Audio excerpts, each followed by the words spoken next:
Okay, so we're recording this as we typically do. So, okay, well, this is our October meeting. We're going to start, well, let's do the attendance here. Call to order, roll call for the board. Terry's here. Glenn is here. Diane is here. Jeff's here. Okay, excellent. We're all together as board. And now I'd like to everybody to join me in the Pledge of Allegiance. We have a flag up on the wall. I pledge allegiance to the flag of the United States of America and to the republic for which it stands, one nation, under God, indivisible, with liberty and justice for all.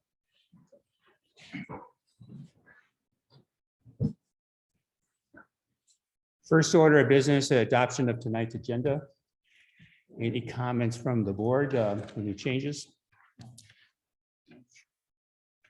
Motion to adopt agenda. A motion to adopt agenda. I'd second that motion. Aye. Aye. The agenda for tonight is adopted as presented. Next, we'll look at the meetings from the September 27th meeting. And we bring that up on screen.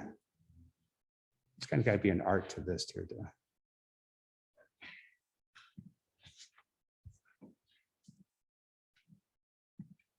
Keep doing this and getting this to share.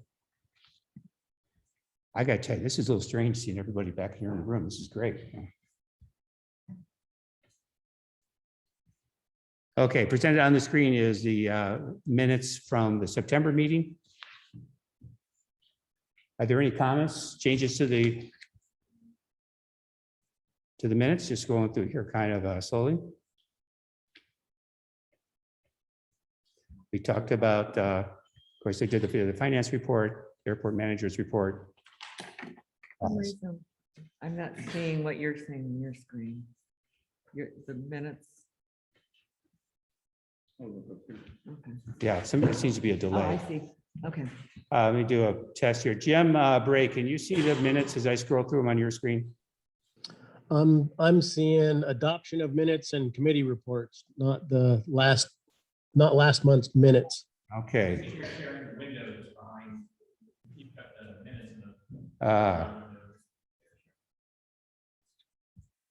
Thank you. It's sharing. Okay, I'm going to fix this. It was sharing the wrong thing.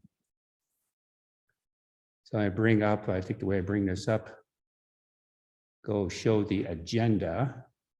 I'm sorry, show the minutes. I'm going to go ahead and close, just drop that one. So there's the minutes are the only thing up, and share again. There we go. That should be it. Nice. Okay, I think you can see it now. So Jim, can you see the minutes now? Yep, I see the September minutes. Okay, great. Thank you. Okay, so going back to the minutes from September 27th, we adopted the agenda, adopted the minutes from the August 23rd meeting. Finance report. Yeah, we talked about the COVID grant. Hangar door, some of the, I think we'll be also talking about again tonight, the manager's report.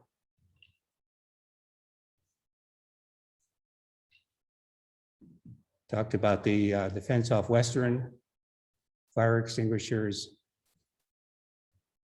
fuel cells, and the status on the contracts. We'll be talking, of course, about the fuel system in the this coming agenda too, in the meeting we're going to have. Volunteer service with a volunteer report to be attached as part of the meetings. Old business, you can see here a number of items. We talked about a few things that were not discussed that we'll touch again at this meeting. Cops and Rodders report. And of course, we did the formal filling the vacancy left by Borough Skaggs, which Diane's here at her first meeting. Actually, the second meeting, yeah. Are there any comments? With not hearing none, I'd like to motion to adopt the minutes from the September 27th meeting. And I vote aye. Aye. Aye. The minutes from as written from September 27th are adopted. Okay, I'm gonna close this out.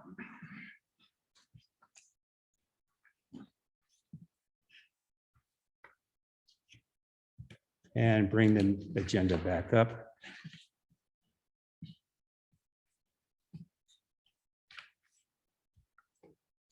Committee reports.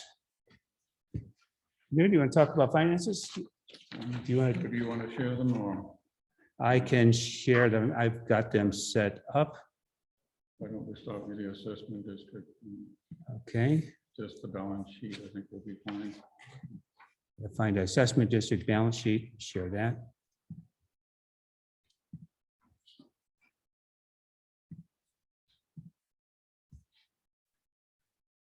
Can you see that? Yes. Okay. I think the thing to note is that the redemption account is now about 20,000 because we paid the big annual principal and interest amount of about 75,000 in September. Our reserves are well above the amount required. We put them in CDs primarily, which is paying off to some extent there. So I think the next payment is coming up and it's just interest in March, and that's about 15,000. So we have the funds for that already.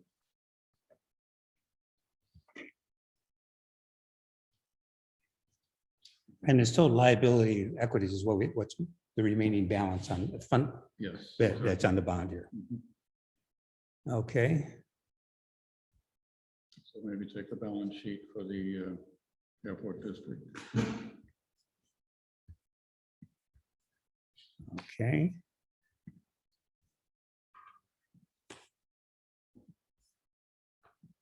Okay. So the general account is about 90,000. We have about 2,000 sitting in Alberta County Reserve for the airfield. We put in 15,000 from the CARES grant we got. Originally, we just put 15,000 aside, so that's up to 24 now. We just transferred the property taxes to the street, so it's now up to about 49,000. Fuel, we have about 66,000. We just transferred 25,000. I don't think that happened until October, so that won't show up until next time, but that's what's sitting, and we always leave at least about 40,000 for buying a tank of fuel, so. I'm sorry, but where does that show up? If you go on to other current assets, accounts receivable, gas down Just, yeah, there it is. Yeah, thank you. there. Okay, accounts receivable. But since then, you're saying we've taken 25,000 out of that, put it, Yes, so and okay, that's, that'll show up we next. have done that now, and that has happened, so. Maybe take a quick look at the, well, no, let me say one more thing here. So we got the, it's called ARGP grant of 32,000 from the FAA. It's Airport Recovery Grant Program, and we were awarded 32,000. We got the first 20,000 in the bank now. It doesn't show up until the October financial statements. We are still waiting for the closeout of the remaining 12,000, so that should help. Good. And what's that for? It's, I think it's kind of similar to the CARES grant. It's the same thing you can submit. You can airport operations, payroll and insurance. For COVID, so it's like a Yes. one-time thing? Okay.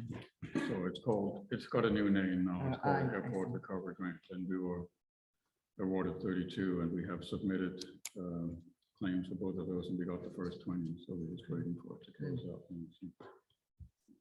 That does not show up in this balance sheet here, but It'll show up in the October, So end of October. accounts. hopefully we'll have the other amount by then too. Yeah, I don't know if there's any question. The one thing maybe to point out is if you scroll down is our fixed assets keep dropping, right? So I think Terry and I looked at it, it's gone down probably about 800,000 over. So that means we don't invest a lot in the airport, right? Because our fixed assets keep dropping.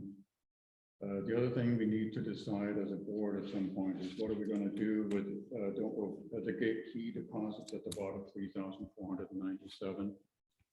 Now that we don't take deposits anymore, we need to figure out what we need to do with that money. I think we decided if people have paid deposit, they can get it back, or it can be used against paying the fee for the annual.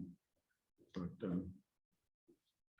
we probably need to, at some point, decide what we're gonna do with the funds. I don't know if we can do, but And part of that, isn't that part of what we can do from an accounting standpoint? I'm sorry. Because that's currently a liability, and how we can do that within accounting rules or however that works yes, to. I'm not sure what we can do there, but eventually it should probably transfer it to the general account, I would think. Where a new, Sorry. the deadline, I think, for the new policy for people putting in, I think is, what do we say, at the end of the year? I think that's it. Is We that did. correct? Yeah. It was December. So you probably yeah. can't do anything till we get that process through and see if anybody's pulled their deposits out or asked for deposits back. Makes sense. Let's see. I don't know if there's any questions, otherwise we can go to the P and L statement. Any questions? The budget. Yeah.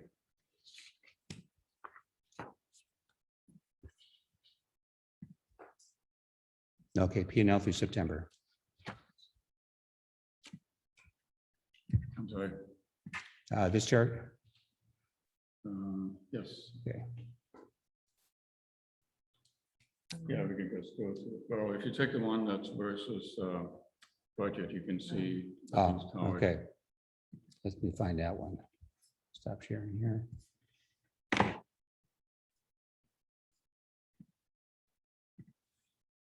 There we are. Yes, exactly.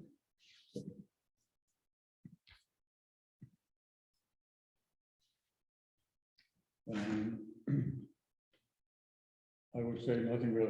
So you got to remember the way this is done is we have a budget, and then the amount that's listed under the budget is 1/12 of the annual budget. That's kind of how the accountant does it. So even though an amount doesn't come in until next year, it still kind of shows up here with a fraction of it that applies so far this year. I think we also, nothing really else. We have some big expenses coming up with the fuel system repair and the hangar doors, and potentially the fuel system upgrade with hoses and stuff. But Right. Other than that, I think we are looking fairly well on the expenses so far. I don't see anything that's standing up here. So overall, our expenses for this, you're kind of look for the bottom line, Yeah, total what's the expenses. Here, from June, July, we spent about 87,000. The budget, which says a straight line amortization of that, for Right. spreading out, says we budgeted for 89,000. So we're essentially under budget right now, or we're underspending the budget by $2,300, but that's just based on a straight line. Again, we have quite a few deferred expenses. We've got hanger and stuff we're gonna talk about with the hoses and stuff too. That'll come up in there. I think that's all I have to, unless I have any. Did we get anything for parking or anything from cops and Not yet. others? Not yet. Okay. I won't. I've got a pulse That'll to find actually out. show up on Good. the street account. Okay, it goes to the The street. restricted street account. Any others, is that?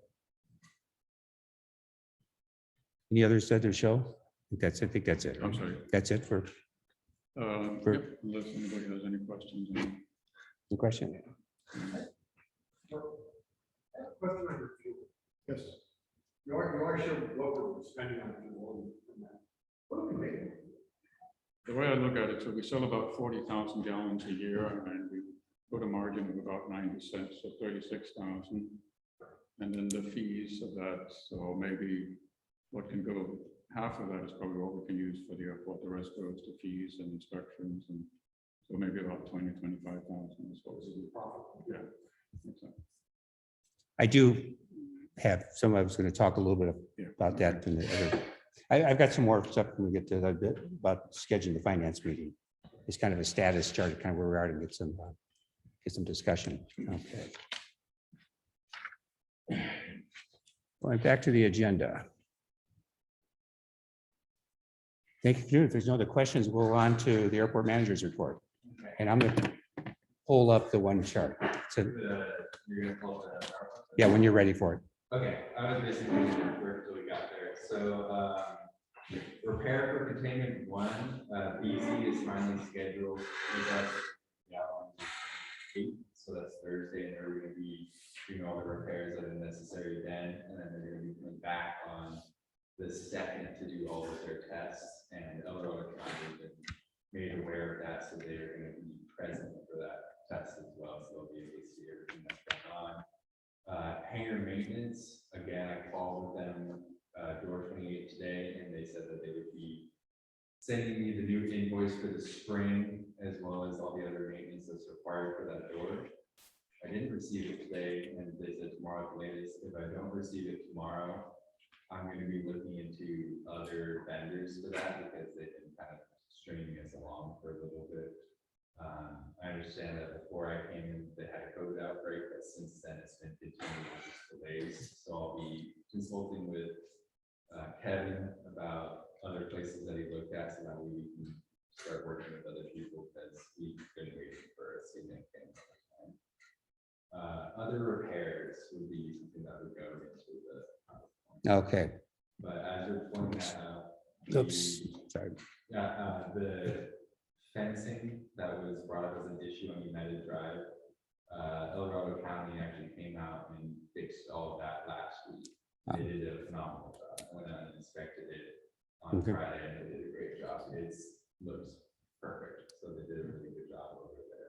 Did they put a new post in the? There's a new post, everything is completely Okay. done, they repainted everything. Oh, okay. It's a brand new fence. They replaced all of those. Oh, really? Yeah, they did a really good job. And thank you, Phil, for your suggestion, checking with the county. That Yeah, was- because they were just like, yeah, we'll They take care stepped of right it. up. It was easy. And I gotta find it, but the chart you gave me. Let me go back to, as far as the hangar door repair, there is the interlock. Supposed to be an interlock between hangar 7 and hangar 8 to keep the doors from colliding. If you've seen it, the doors are kind of in the corner. And if hangar 7, which is a smaller hangar, is open and you try to open hangar 8, the Foothills big hangar, bad things happen. And it's happened once, and it hasn't been some damage to the doors. Burl Skaggs is putting together a system to put an interlock system with, he was going to be on here to kind of explain it, but to be on to basically keep the doors from colliding between the two. He provided a write-up, which is, well, I can show that. Not that I want to go through the details on that. But let me show you kind of what it fundamentally, it will involve, this is chewing gum and walk at the same time, sorry, guys. Interlock. Okay, can you see this? Anyways, this is a series, I think it's going to do it through a series of switches, but there'll be an override key, which will probably be put in hangar 8. That in case something happens as a default and go in there and it just overrides it, you have to do it manually, like you do today. But the whole idea is if hangar 7 is closed, hangar 8 can open and close. If hangar 7 is open all the way, hangar 8 can open and close. If hangar 7 is in a transient type thing, then you can't operate hangar 8 until it completes it. It's a cycle of things. So I don't have a schedule for that. He'll be working with Dominic to do it, but They just want to think if the hangar 8 is open and hangar 7 gets open after, hangar 8 cannot close. There's one more permutation required. we'll have to make sure this includes that. But that's a good point, yeah. So there's a collision risk on opening, not on closing, only on opening? Now, if hangar 7 is open and you try to open hangar 8, there's still a collision risk there. Yeah, Okay, and but if you come and open hangar 8, if hangar 8 is open, hangar 7 is open after hangar 8, and hangar 8 is then tried to close, hangar 7 door is taken away. okay, with the closing side of things, it is there an injury risk to people? Because like on this door, this is a brand new door and I couldn't get auto down on it until electronic eyes were across the base. Does it have those? That's another part that is brought up in discussion is also having a beam. So if someone breaks the beam, then it will. Because to go upgrading it, you know, and putting in this interlock without actually bringing it up to code might open up a regular We liability. didn't talk to Earl about that, and our big concern was damage to either go. Sure. Given the cost, we weren't initially thinking about killing somebody or injuring somebody, but. Those doors But- don't stop. Per the discussion, the thing right now is to do it to hangar 8, not in hangar 7, put the beam on. I didn't get any details of it. He Yeah. came up and sort of inspected it, and says, I have a good idea, I can make all this work. And I was like, make it work. I don't think hangar doors and sheet. No, they're not. If you get in a real pickle, I'm real familiar with that type of doors, working in the prison. Normally open, normally closed switches, micro switches. Okay. Pretty easy to take in through the circuitry for that, so. Well, there is the original wires and circuitry seem to be there. The entire system is there. Is that right? It just doesn't. It was disconnected by a previous tenant. That's what. So the interlock is not new then, it's just. a Oh, no, rebuild. it's been there since they put it in. Okay, so we're just, We're fixing, We're we're fixing it. replacing it. Okay. Yeah, it's been Existing without an interlock. interlock.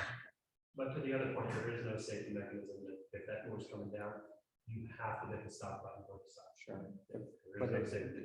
from a legal standpoint, it's grandfathered in, I'm Yeah, pretty sure. yeah. So that part of the code now,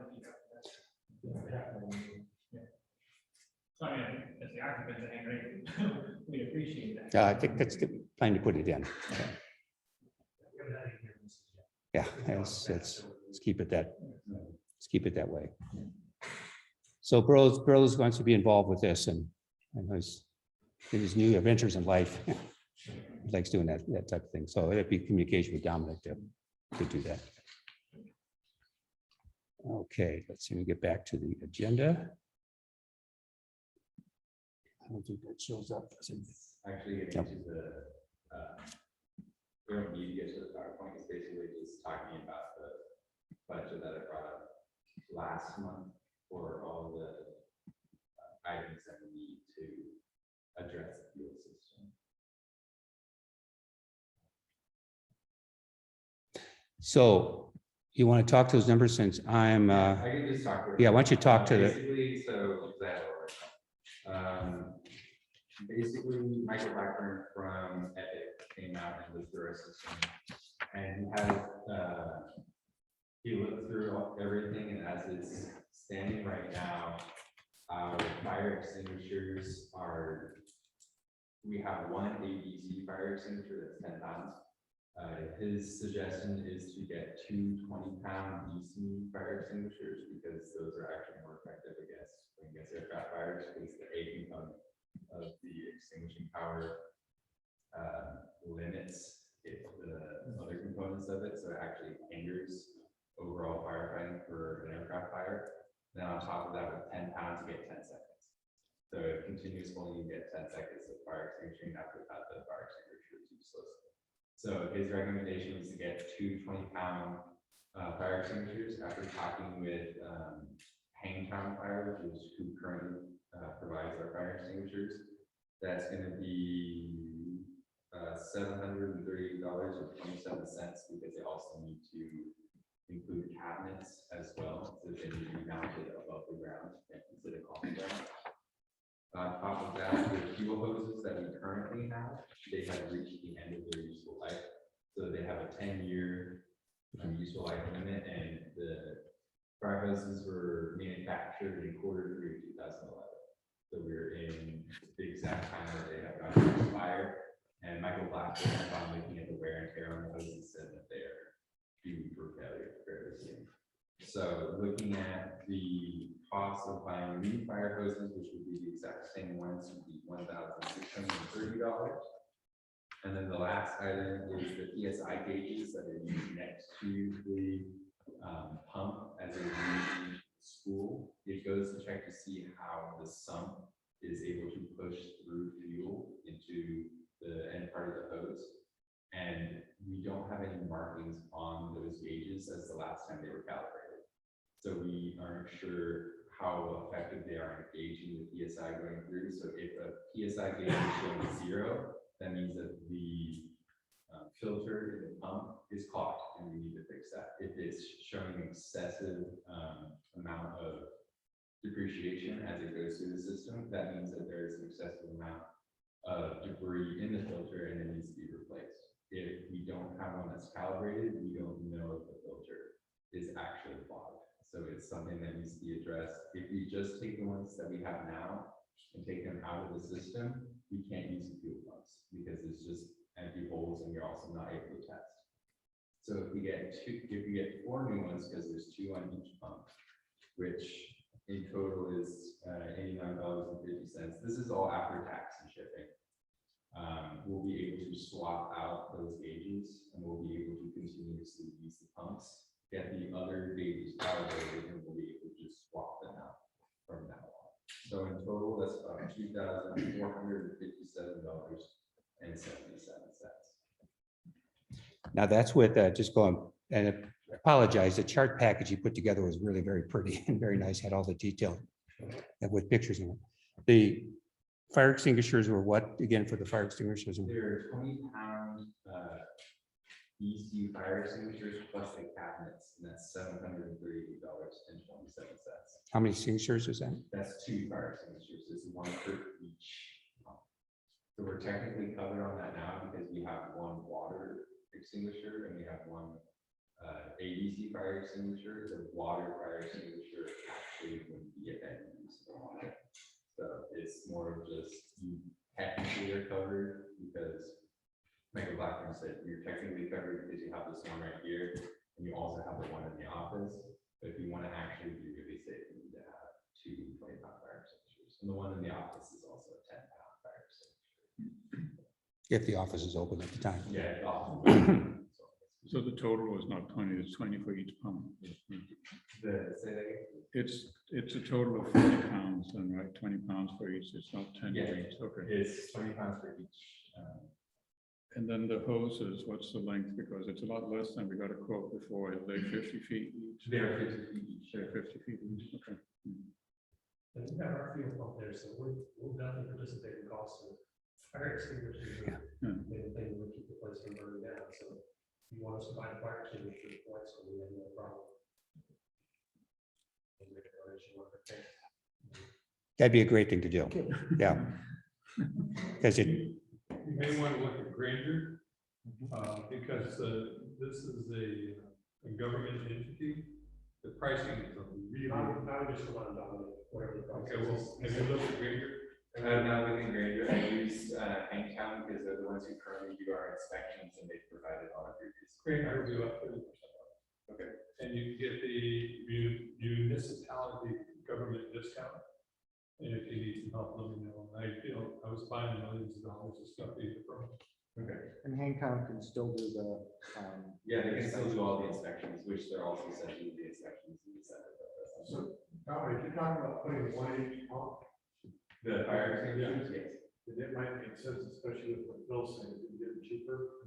But one of the flexible pump also. that'd be 3, yeah. But tell you what, We're a huge user of those pumps. yeah, And we got our field tank there. And we got no issue purchasing. that would be great, particularly if you work the Granger and get it, Yeah, be less expensive, yeah. Yeah, just let us know. Oh, could we keep the 10 pound we have too? You can still use those as one. well, and then ABC fire extinguisher, a component of it was only good for paper. Right. And so you don't really.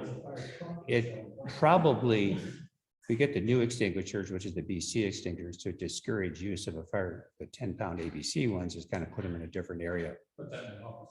Put that in the office, yeah. The BC ones are all better than, it probably costs you almost the same amount to have a fire extinguisher recertified annually than buying a new one. Yeah, the difference is these are the 20-pound. Right. Yeah, we just What have, I'm saying oh, yeah, is, when it comes time to Yeah. recertify that, you just put it in the closet as a spare. Right, Because the cost of recertifying, you can almost buy them. And we found out, I had about 800 extinguishers on my facility.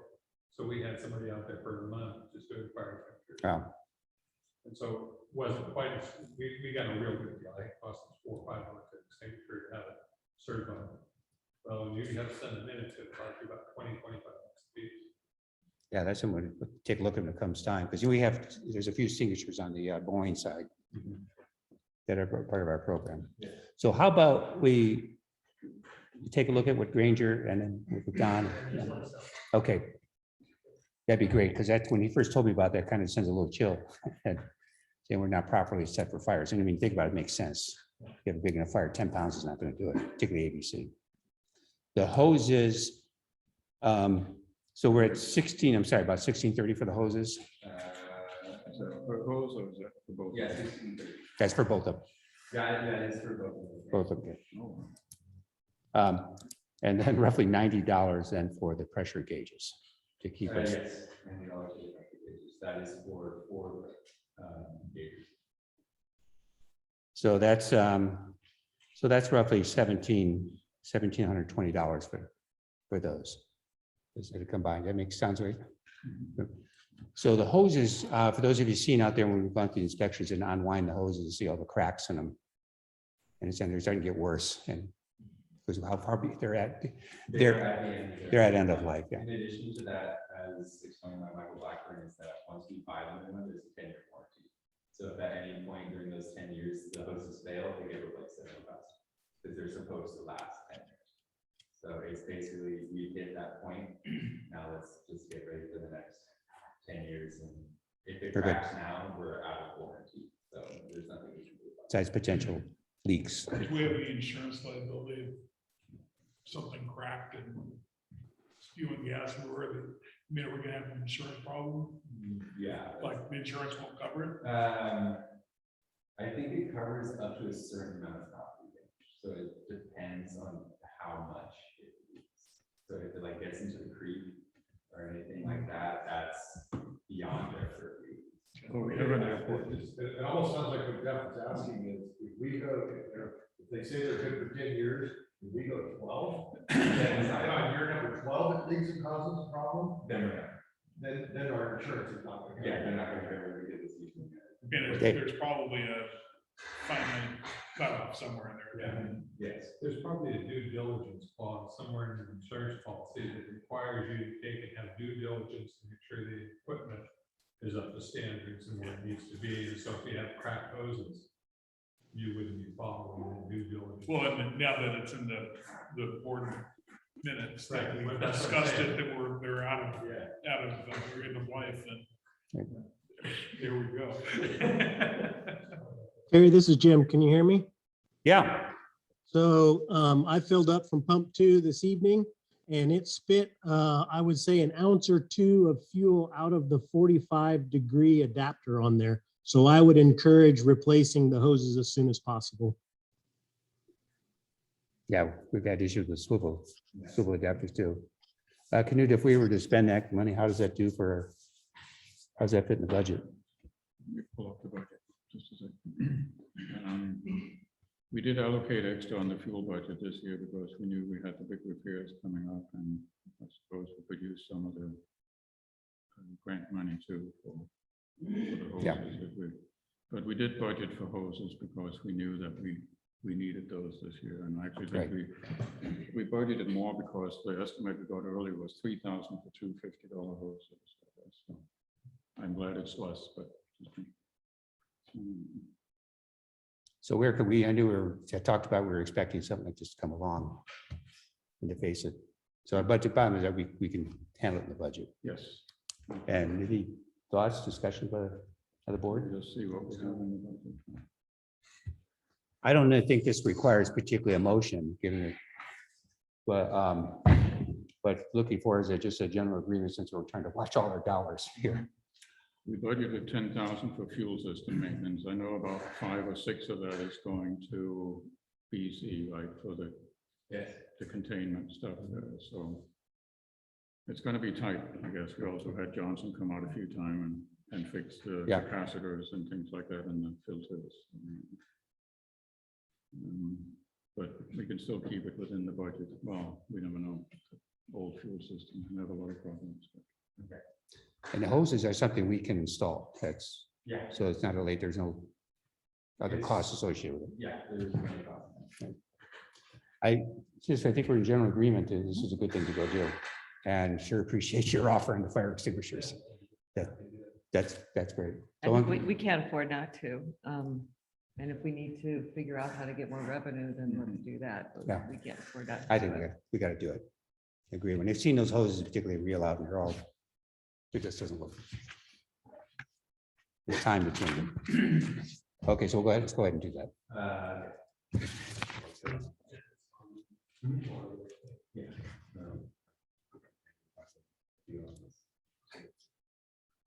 Next point is fuel sales.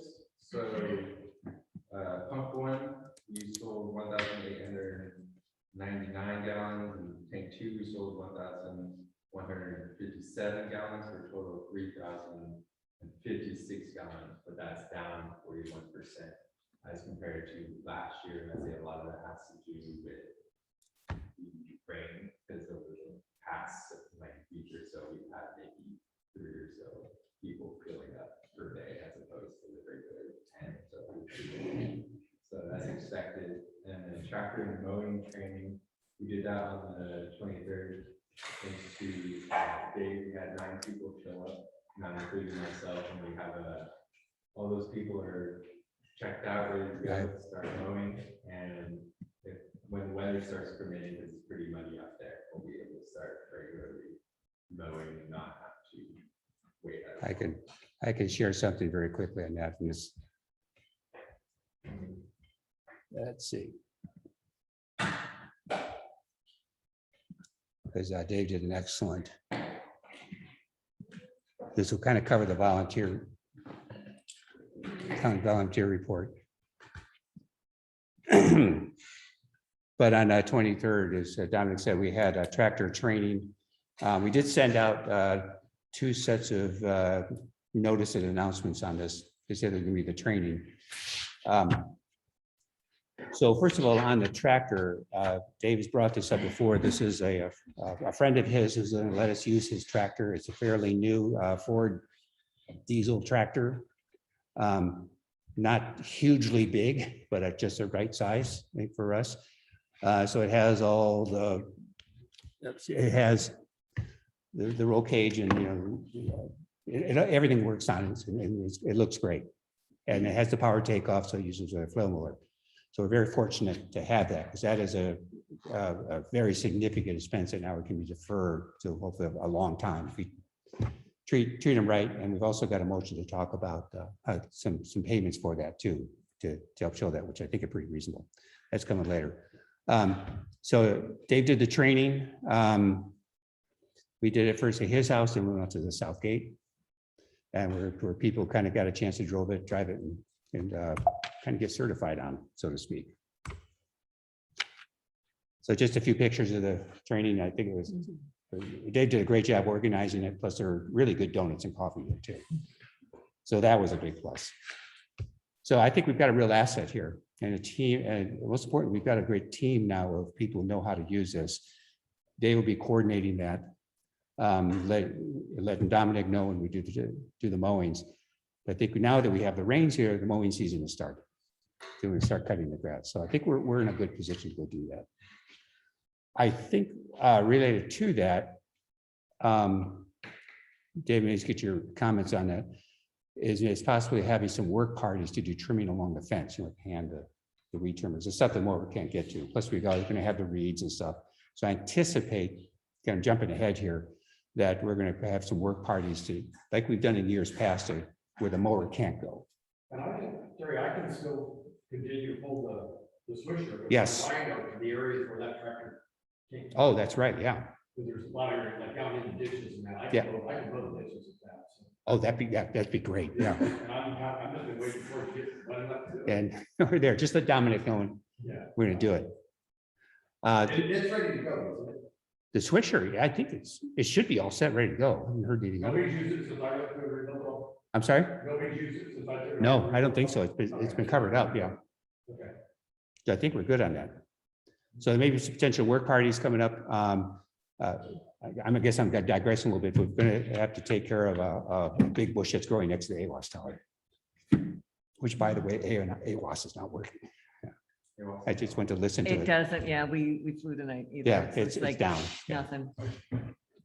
I forgot to mention it too. and I I mentioned it today. forget, I do. Yeah, I apologize. I was getting right into this. So anyways, we, thank you again, Dave, for setting that up. I think it's just fantastic. And thank you to volunteers for doing this. I've got several, Dave, some people come to me and said, I still want to do tractors. Going to give you the names. Greg Wright is one of the names on there. And I've said we're going to be doing another training session, DVD. Dave, can I just get with you on that tractor, because I was gone, I was fine. Yeah, we'll just bring you Brad and some of the stragglers and. Yeah, we are going to keep a list of kind of who's authorized, because, this will be forgotten. We make sure we memorialize it, so we don't forget about it a year from now or so. But I tell you one thing, after seeing it, I didn't, a back problem kind of kept me from actually getting on the tractor, but there was a lot to it, more than I thought there was, and all the process and procedures to get the PTO going and the right RPMs, and they gave me an appreciation for what's really involved with that. So we'll bring a motion up for us to do this. Yeah, that's coming up. Yeah. You get back to, The last 2 points I have are, I can share. Victor Garcia was able to help out with me the dirt on the approach for 1-3, so those have been all flattened out, as well as he found mulch for the approach and 3-1, and that was very important after looking through all of the movement of terrain as I've been driving around out here. Today, there's a lot of just washout, but where Victor was able to put in all of the mulch that was out there wasn't anything. So he was able to do a great deal of help in mitigating erosion. I guess so that was very useful. If you were looking for more mulch, you could get a hold of a lot of tree services, they're looking, they grind it all up. They're looking for a place to put it. I did look for a place to put this time. So if you want to get a hold of like any of the tree services and don't have a place for you to put some of the stuff, they'll be glad to come. That would be good because there's a lot of places. And it's free. It's a great suggestion. Excellent. Did he pull the stumps and the big rocks that were up there? Yes, he also was pull all that up to me very well. Over there, there's the rocks that are still over there. He wants to bury those. In the past, when we're low, we only go so far, and it just got back. Yeah, You know that it's gonna grow the next couple of years, we're gonna have to. he took care of all that stuff. Okay, cool. Does anybody know, is PG, that's part of their fire mitigation stuff, do they grind up all the trees they're cutting down, or? They may be Yeah. one for a place to unload their stuff too. Yeah, it sounds like, because I've heard that before. I don't think they have you. Yeah, They'd be very willing to blanket the airport. I can check with the guys that own Mountain Enterprises, you guys probably seen their trucks all over the place. That's what they're doing for business. Mhm. We raise with them, they're friends of mine. I'll call him tomorrow and ask him if he wants to start dumping mulch on. Yeah, coordinated with Dominic. Yeah. And then if he does, I'll just put him in touch with you. And I'll get him. Because they cut trees every day. Do you have anything else? I talk a little bit about runway lights. Oh, yes, there was an issue with runway lights that has been somewhat resolved. It's the lights not going on after 3 clicks, there was issues with that. However, there's still occasions where the system will go down. And after calling the technical support for the system, their suggestion was to get a UPS. So that way, their thought is that it's brown. So that way it's causing it, because when Terry would be there to address the situation, we say it's a different that we would be able to fix the system. So their suggestion is to install small. And yes, that's the way they did that. This is for the controller, not the lights themselves, because the lights burn about 3,000 watts, so a heck of a UPS. Where the controller burns about 5-6 watts. Yeah. But we have noticed, just to exemplify what Dominic is saying, it started about 3 weeks ago, started noticing the lights weren't going on. Happened when I went out there and John Gibson was landing one time, I quickly ran out there and cycled the breakers and got them to go on. It appears, my opinion of the system is electronics may not be real tolerant of momentary dropouts or low voltages, and it just kind of turns off the receiver. And if you happen to be standing next to the unit and the speaker switch is on, you can hear static. The squelch turns off display and it won't accept any commands. Cycling the breaker, sometimes it took 3 times, turn off the power, turn it back on, and then the unit just lit up and it's fine. Last check today, it's been fine. So I think we're, a UPS to handle that is around $50 or so to do that, and I'll make sure that it has a constant good supply of voltage. We haven't had a problem with it dropping out for a while now, that we know about at least. But kind of if you do hear about anything, let Dominic know. The other part, I did rewire the system, so it operates on 3 clicks to turn on everything, and does not shut off. The way it was configured before was we had 3 clicks turning on the Plazy and then 5 clicks to turn on the runway lights. But what I found, then we discovered that you could turn off the runway lights with 3 clicks. That would not be good on final if somebody else come along and of course switch them off. So it says, aha, I read the manual. There's a recommand switch, turn it to disabled. You can't shut the lights off. Okay, great. But now if you do 3 clicks and turn the Plazy on, or if you're a little slow between the 4th and the 5th click, it turns the Plazy on. It won't accept any commands until it times out, which is 15 minutes. So the danger was you're there at night, you just happen to be a little slow in the clicks, got Plazy, no runway lights. So you think it's broken, it just has to time out. So the fix to that was rewire everything to come on at 3 clicks so it doesn't turn off. Because the system was intended to do just runway lights. 3 clicks turns on medium and 5 clicks and then 7 clicks. And you could step it up, and that's where you use the recommand. 3 clicks never turns off in the way the system is set up, so you can't recommand it in any case. So I just switched everything to 3 clicks, so it just stays on. And it's medium intensity. It's always medium intensity. That's where lights have always been wired. I'm not sure why, because the box is capable of doing higher. It's just keeping it on. So that's a change. They stand for 15 minutes. Right? Do we need to communicate it somehow in NOTAM or something? No. People know. Airport facility director. Yeah, the FD. I have, you look at ForeFlight, there's nothing about our runway lights or clicks in there. So at least for ForeFlights, I've not checked. I checked multiple sources for the airport. There isn't anything specific about the lighting. Yeah, I've never seen anything. We may want to we? put something in there. What's that? We could put in an AWAS. Yeah, just 3 One clicks turns the lights on. solution. Yeah. So I think that was a little safety enhancement to go with that. Now we just put a UPS in there. I think we'll solve it.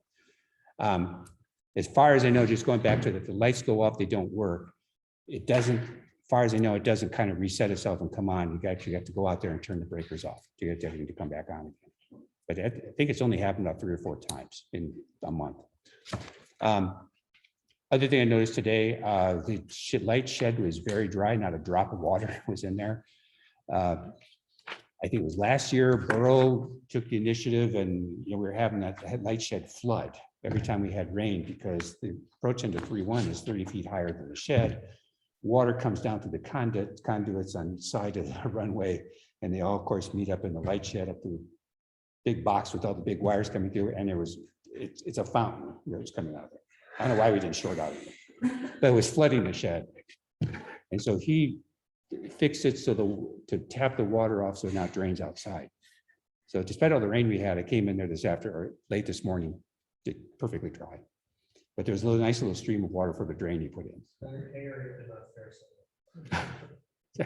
You got a lot of water? Yeah.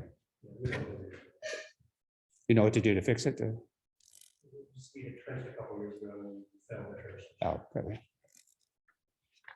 Yeah, I think otherwise for the rain, the airport came up pretty good. Yeah. So anyways, so we got some good progress there. Any other an airport? Okay, update on procurement and contracts. I know we've been carrying this for a while on a special setting up, it's not be a special meeting. Actually, I covered under old business to talk about the fuel system and the consultant's findings on that. Because the fuel system is I believe is a critical risk item that we have to replacing that. Recall that several months ago, we did have a consultant come in and do some engineering, very, very high level engineering, looked at what we could do, and then came up with estimates under various scenarios. We think those scenarios and the costs associated with those are extremely high. So process of kind of understanding that, looking at our alternatives, what we can go do. I can cover that in under old. I'm going to talk about most of that under old business. But we're going to have a meeting coming up. That's going to be a public meeting to view that and have a discussion on the fuel system. But I feel it is a critical risk item for the district. Fuel system repair, I think you talked about. We covered that. Volunteers, this number is much higher actually now, because we did, let me bring that back up again. And let's see, get back to sharing. There it is. So we talked about the mowing training, but this month, I try to keep a record of this. Is not precise. We're not doing time cards or anything like that, but I go through and estimate what time is spent by volunteers. This does not include Dominic, because he's our airport manager. But it came out to, we had about, since the last board meeting, September 27th, at least as of yesterday, we did about 132 hours worth of volunteer work by 19 people.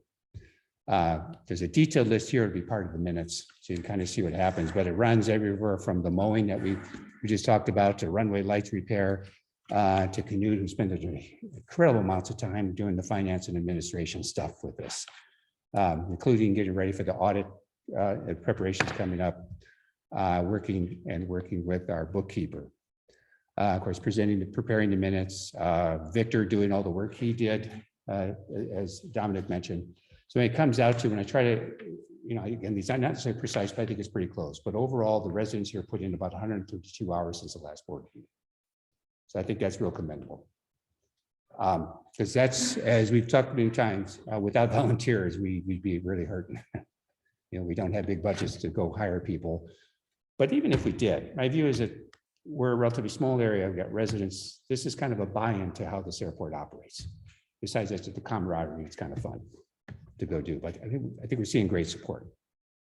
I think that's going to trail down in the, well, we'll see how with the mowing that's going to tick up. And maybe the work parties, and Canute's going to continue to do his and everybody else. So I think we've been averaging at least 100 hours a month of volunteers. So again, thank you, everybody here. Going back to the agenda. Now we are at the public comments.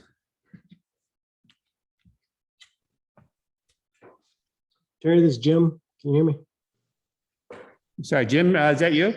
Yes. Okay.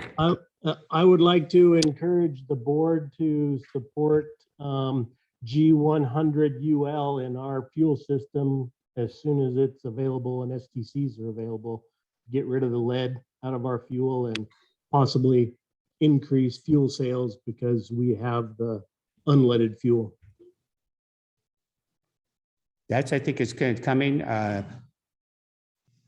Excellent point, Jim. When Dominic and I attended the Association of California Airports Conference, there was a lot of discussion about that. I think we can also talk when we had the fuel meeting, because there's implications there about, we're only planning one tank, right now for our system. We only need one tank. Well, when we switch it over, yeah. It's totally fungible, right?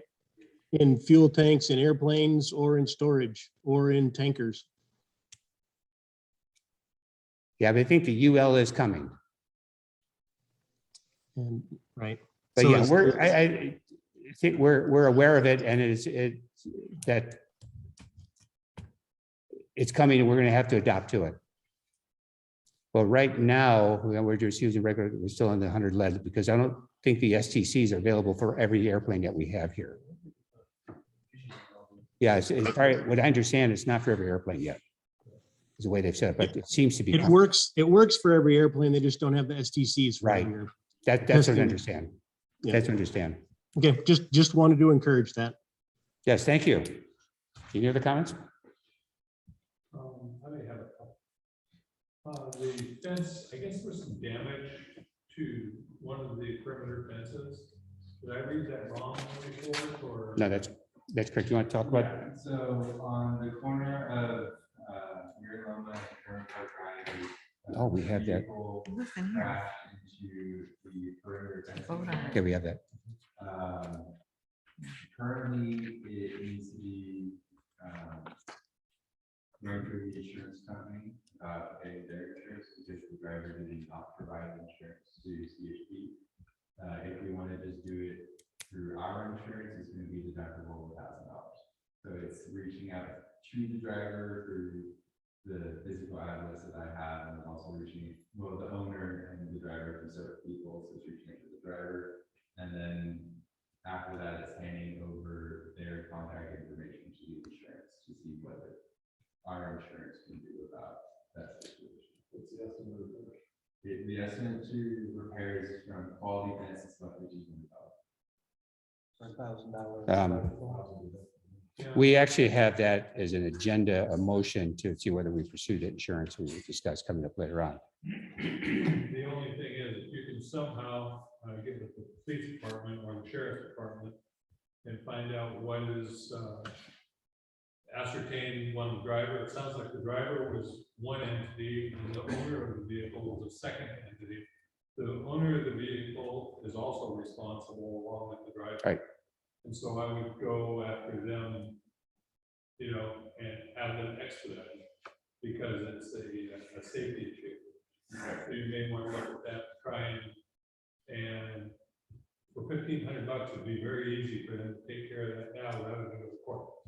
And then they'd be facing court fees and everything else. Okay. So you may want to be able to push for that. I guess somewhere maybe in the minutes, we're going to be getting into the fuel system stuff. Has anybody ever contacted Hunt Brothers again for that tank that was available to us? No, not since I've been doing this. That was a very, very, I would, it's a free tank. So we could get Yeah. a system for estimate of $150,000 for a 10,000 gallon above ground tank that we were getting for free, basically. And that 150,000 would be reinvent, you know, taking that same tank to the manufacturer, they're a top shelf company, they're the one that everybody goes to. They're in between where the tank is and us, stocking the tank there, having it completely gone through, having it relined and bringing it here and touching our system, which was about, I'm gonna say it was less than 25% of what the estimates were. Can you send me the contact information of that again? What's I that? have the guy's phone number, Okay, but there's no way, excuse me, everybody for saying this, but I'm pretty blunt. We can't afford $750,000. oh, no, So this was Yeah. 150 grand, and we could take and make that money back by the reduced cost of maintaining the fuel system and the permits. Also, the same vendor had someone that would take our whole tank for free. And so that is an unbelievable cost to get rid of that as hazardous waste. So we had all those things, and I don't know why Burl didn't want to, the guy came out here, spent quite a bit of time, I think, you know, you were there, and he was a very, I mean, this is not a fly-by-night company, this is one of the largest companies in the area. And this is a Conval tank, 10,000 gallons. I have some ideas for ways we can put it, make it where we don't have to go without fuel for a while. Simple operation to do this, but for some reason, Burl didn't like it. well, that's what I like to, when we have the meeting, say we talk about the fuel system to go, you know, more Well, into I that. wouldn't mind talking to Dominic beforehand and Yeah, that's fine. Yeah. and moving forward a little bit with the board's permission, but I don't want to pull this guy's chain. Well, before I say, in terms of the process, I think it's good to talk to Dominic and give Yeah. more information. But I'd like to have the public fuel system meeting, which I'm proposing, this is under old business, prepare it to Monday, the 15th, to have that discussion. That's fine, but It- I just, we put this guy off, and I don't know if that tank's still available or not. I mean, this was 6 months, 8 months ago. Yeah, and so we possibly lost a golden chance for something that probably, I just can't see it Yeah. showing back up. And I understand, there's only so many hours in the day here at the same Not so time. much that, but it's a golden chance for us to take and get a tank at a very minimal cost for the latest technology that is UL approved. It's a UL approved tank. I did business with these guys. We put in about a $5 million system with them. So they're top notch, they're approved by the state. And for us just to blow that off, I can't fathom. If you want, yeah, I think it's a good idea to talk to Dominic about the, Okay. you know, some of the other thoughts about that and incorporate that. Can we at least see if it's available to incorporate it in yeah. the discussion that we have? Yeah, let's see if the public tanks are meeting? still available. Yeah, just see if, yeah, if, But I say, I don't want to pull, I don't want to, I know, I agree, I don't want to pull this guy's chain unless, Right, but well, that's the thing. just asking is not, doesn't. right, But the other part of this is if that tank isn't available, there are some airports that are closing, Santa Monica being one of them. And these tanks, you can't do anything with them after they've held under load. In other words, you can't take and use them for unleaded fuel because they're contaminated with the under load. So they have a problem getting rid of them, and that's the problem with down there. The Port of Oakland is the one that owns the tank. They're just not using it. Bill, if the tank's been contaminated with the 100 low lead, what happens when, like, the next generation, the Swift fuels come out? Are they going to be compatible with that system? Because 100 low lead is compatible with all the aircraft that currently are your piston aircraft, and even some of the jet aircraft in emergency. When you put low lead in that tank, you're not contaminating it with 100 low lead because the 100 low lead is already compatible with all the aircraft. Unless yeah, that it's a unique aircraft that I think Rotex will even run 100 low lead on it. Well, So it's kind of a good thing for us. But if we don't take and do something when we have an opportunity, I just see it. But one of the other issues, I mean, we were hitting up Canute about, can we afford 2 hoses? We can't afford 150,000 either. Well, Well, that's- believe it or not, you can. well, it'd be part of And that's the, where you get financing. Right. Yeah, But we don't want to be yeah, money into it, you know? yeah, that's part of the, Honestly, you can't not afford it. Because if you have- Certainly if it goes down, then well, if you have a Now, leak, what? $150,000, it's gonna be just fine. it's gone. yes, that's right. But I'd say, those are to have that discussion with the public meeting, we can have a bunch more information up there Sure. to do that. That's exactly the kind of guidance we're looking for to do that. Again, the public meeting proposing is not a board, just time for a board to decide. That has to be in the venue, kind of things we're doing now. But it relates to old business and for board discussion, I'm proposing to have that meeting on November 15th. Want to get both the fuel meeting and the finance status forecasting meeting done before the end of the year. So related to that on the agenda is have the finance meeting on November 8th. Before that, part of the finance discussion meeting, since the finance will occur before the fuel meeting, is to talk about how do we pay for finance for the fuel system. As it affects our, yeah, as that affects our status. One last item I do have is I'd like to know where my proposal for the increase in airport fees is going. That's going to be part of the financial status meeting, because we're evaluating how that affects our overall picture, the big picture of things. And because I want to do is make a conscious decision, is what does it mean for us? Whatever amount we end up with is how it fills in with the finance. It's just been 5 or 6 months. Since I made Yeah, the I proposal. understand. I have some numbers that you may want to take and put into just for the board's information and the public's. Currently, we're paying $300 a year. And I think I fly about average of everybody else. I fly, last year, I looked at my logbook and I flew 26 times out of this airport. Hmm. So if you divide that out, I'm paying $11.54 per landing and takeoff for that $300. If we go to the 600, I'm paying $23 for every landing and takeoff. If I go to 900, it's $34. And if we went to 1200, because 900 is measured feet, if we go to 1200, I'm paying $46 for takeoff and landing. If I stay at the 26 takeoff and landing a year.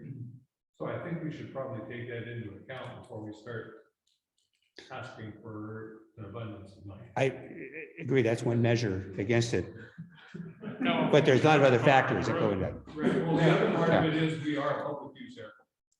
So for the residents to take and pay these fees for a public use airport doesn't have that feature. Now, private airports do. We're not a private airport, we're a public use airport, we're owned by the government, by the county, even though the district owns has the running of the Yeah. airport, we're actually still owned by the county. Well- Who doesn't have landing fees? Public use small homes, not like So- LAX or SFO. But still, SFO, what do they charge for landing fee? $780. If you land at the Long Beach, what do they charge? Yeah, see, Yeah.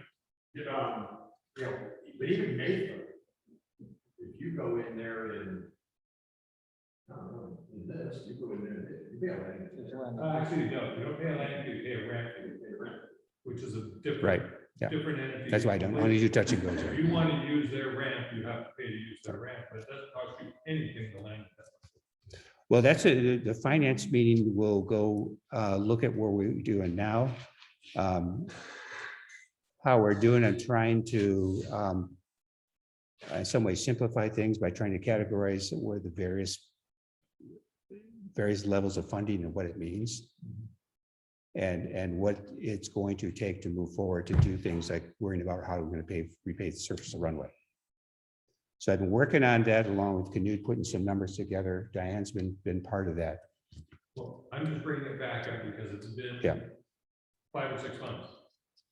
Yeah, And I don't wanna understand. I don't want to let things just, we didn't get it on the last ballot because we weren't able to. And now we've Understand. given public notice, we've let people know. It's been past the 30 days, so 45 days.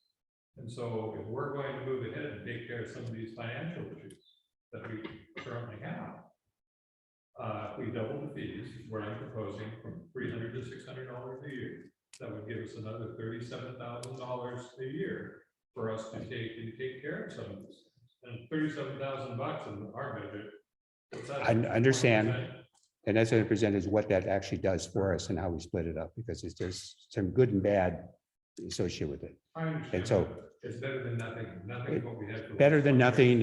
nothing, and anyways, I'd like to go defer the discussions so we have the detail, but I understand what you're saying. But my goal is to carefully go into this, reasonably carefully go into it to understand where we are now.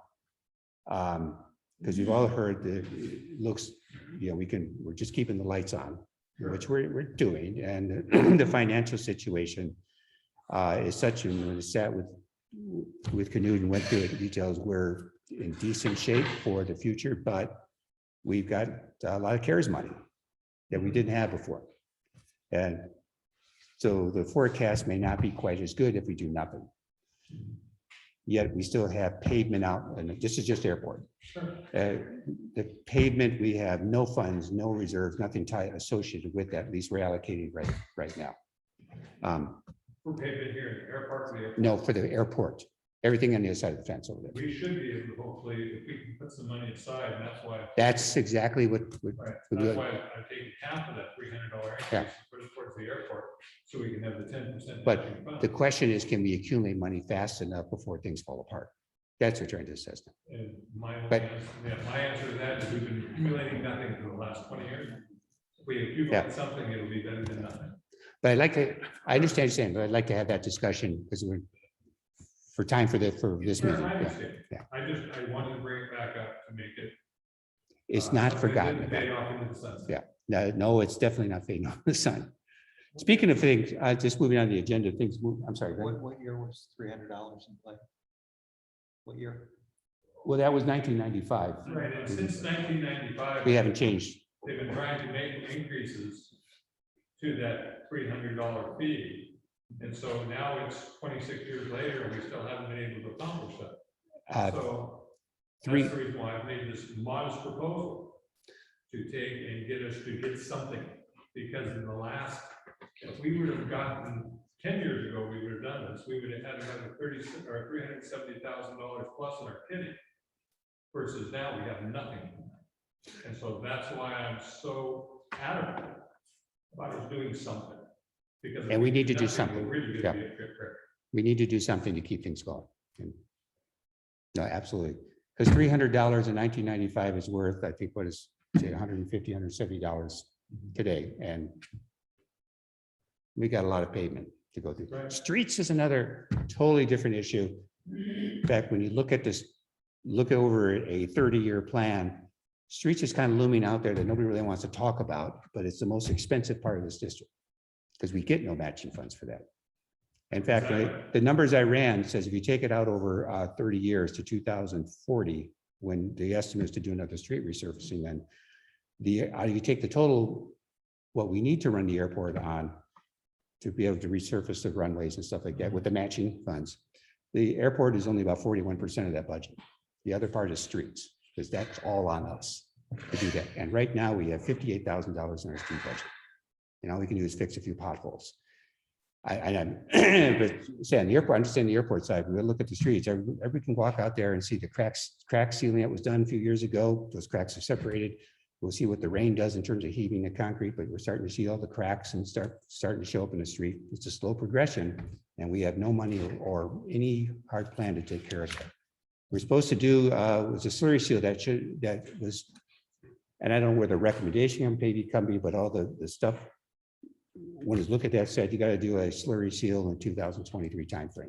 I know there's various different ways and different types of slurry seals and different costs, but $58,000 doesn't cut it. No, and I But agree with you. that's going to be part of our finance discussion. Before we did this, for a minor point, before we did the 1.3 or $4.4 million repaving here that we're still paying for, I brought in the most renowned pavement specialist here in the area. And he told us what was going to happen when we repaved it. And he said the asphalt will crack again, it'll telegraph the cracks right back up through. And everybody said, oh, he doesn't know what he's talking about. You know, that'll never happen. Well, look at our streets. It's exactly. Well, that's good knowledge, and we need to go looking forward to see is how much money we invest in the streets to do this. That's great. You know, we can't control obviously what happened all those years ago, but based on that experience, how do we move forward with the streets? But it was recommended that we take and seal the streets more often and fix the streets that way versus the repaving, which is now going to possibly cost us more. Absolutely. That's everything. When I read, I'm not a civil engineer, but when I did the research on this related to Measure P, that's exactly the conclusion. You don't take care of what you have, you lose it. Reseal was 5 years ago. It was, you're right. Yeah. But if we would have taken, instead of spending that money and did what was recommended to us by the professional, we would have had more than enough money to do a resale every 5 years with the funds that we're spending now. Bill, it's, And that I know may it's be, but water it's under the hindsight. bridge. Yeah, it's hindsight. Water under the bridge, but if you keep doing foolish things over and over, you're going to have the same results. And that's what we can't afford to do because we don't have the money. Is it to think $300,000 for just to see? No, Well, that's the last bid we that got. was a bid that I don't know where it came from. California Pavement Maintenance is one of the largest paving companies here in Northern California. The last bid I got from them was $115,000. So I think that it somehow got elevated beyond what the real cost. I don't know the background, Yeah. if that is, but I just have to be very involved in it when it happened before. so And I would look into it. I'd like to wrap up that discussion. So this is exactly the type of things we're going to talk about in the finance meeting. Because this is the elephant in the room hanging over all our heads, you know, long-term with this, to do that. But those are good points we need to learn from the past. As you know, the obvious thing, we've got a whole new set of people here. There's been several generations of people going through. And it takes input like yourselves and everybody else here to make sure we're doing the right thing. Because consistent with what the expectations of the residents are. And we can do it on the cheap and it doesn't last 2 years, or we can make it last and make it something that helps everybody here. But anyways, that's a discussion to have. It's exactly, and you've got a lot of experience doing that. So the finance meeting, like to have on November 8th, I think we'd be ready for it. Stuff. My back was out last week, so we had a hard time getting stuff done. Is the 8th sound okay for, that's also Monday. Can you use your hand for? I won't be here, but you guys. Oh, right. Say, it's not a board meeting, of course, but yeah, just say the material. Moving on to old business then. Excuse me, Terry, yeah. Phil was not the only one with public comment. Thank you. Okay, very sorry much. about that. Sorry about that. Yeah. I actually had a question that Phil touched on and I did not understand your answer because of the echo in the room. I'm not clear as to why you're going after it's in new business, the $1,000 deductible, voting on that with the motor vehicle accident that happened. Is it known that the driver and the owner of the vehicle are uninsured? They did not provide insurance to CHP. I'm sorry, I cannot hear. Okay. I cannot hear you well. Yeah, Dominic's been dealing with this, but what he just said was that they did not provide insurance information to CHP. Oh, okay. All right. All right, then I will leave it at that because I've had my share of motor vehicle accidents as a Cameron Park Drive person and quite familiar with that process. So I just wasn't clear why you were going about that. And you know that your offenses are excluded from your commercial property insurance? Do you know? I don't know the end. You, What was the our defenses are included in our insurance. Yes. They are included, yeah.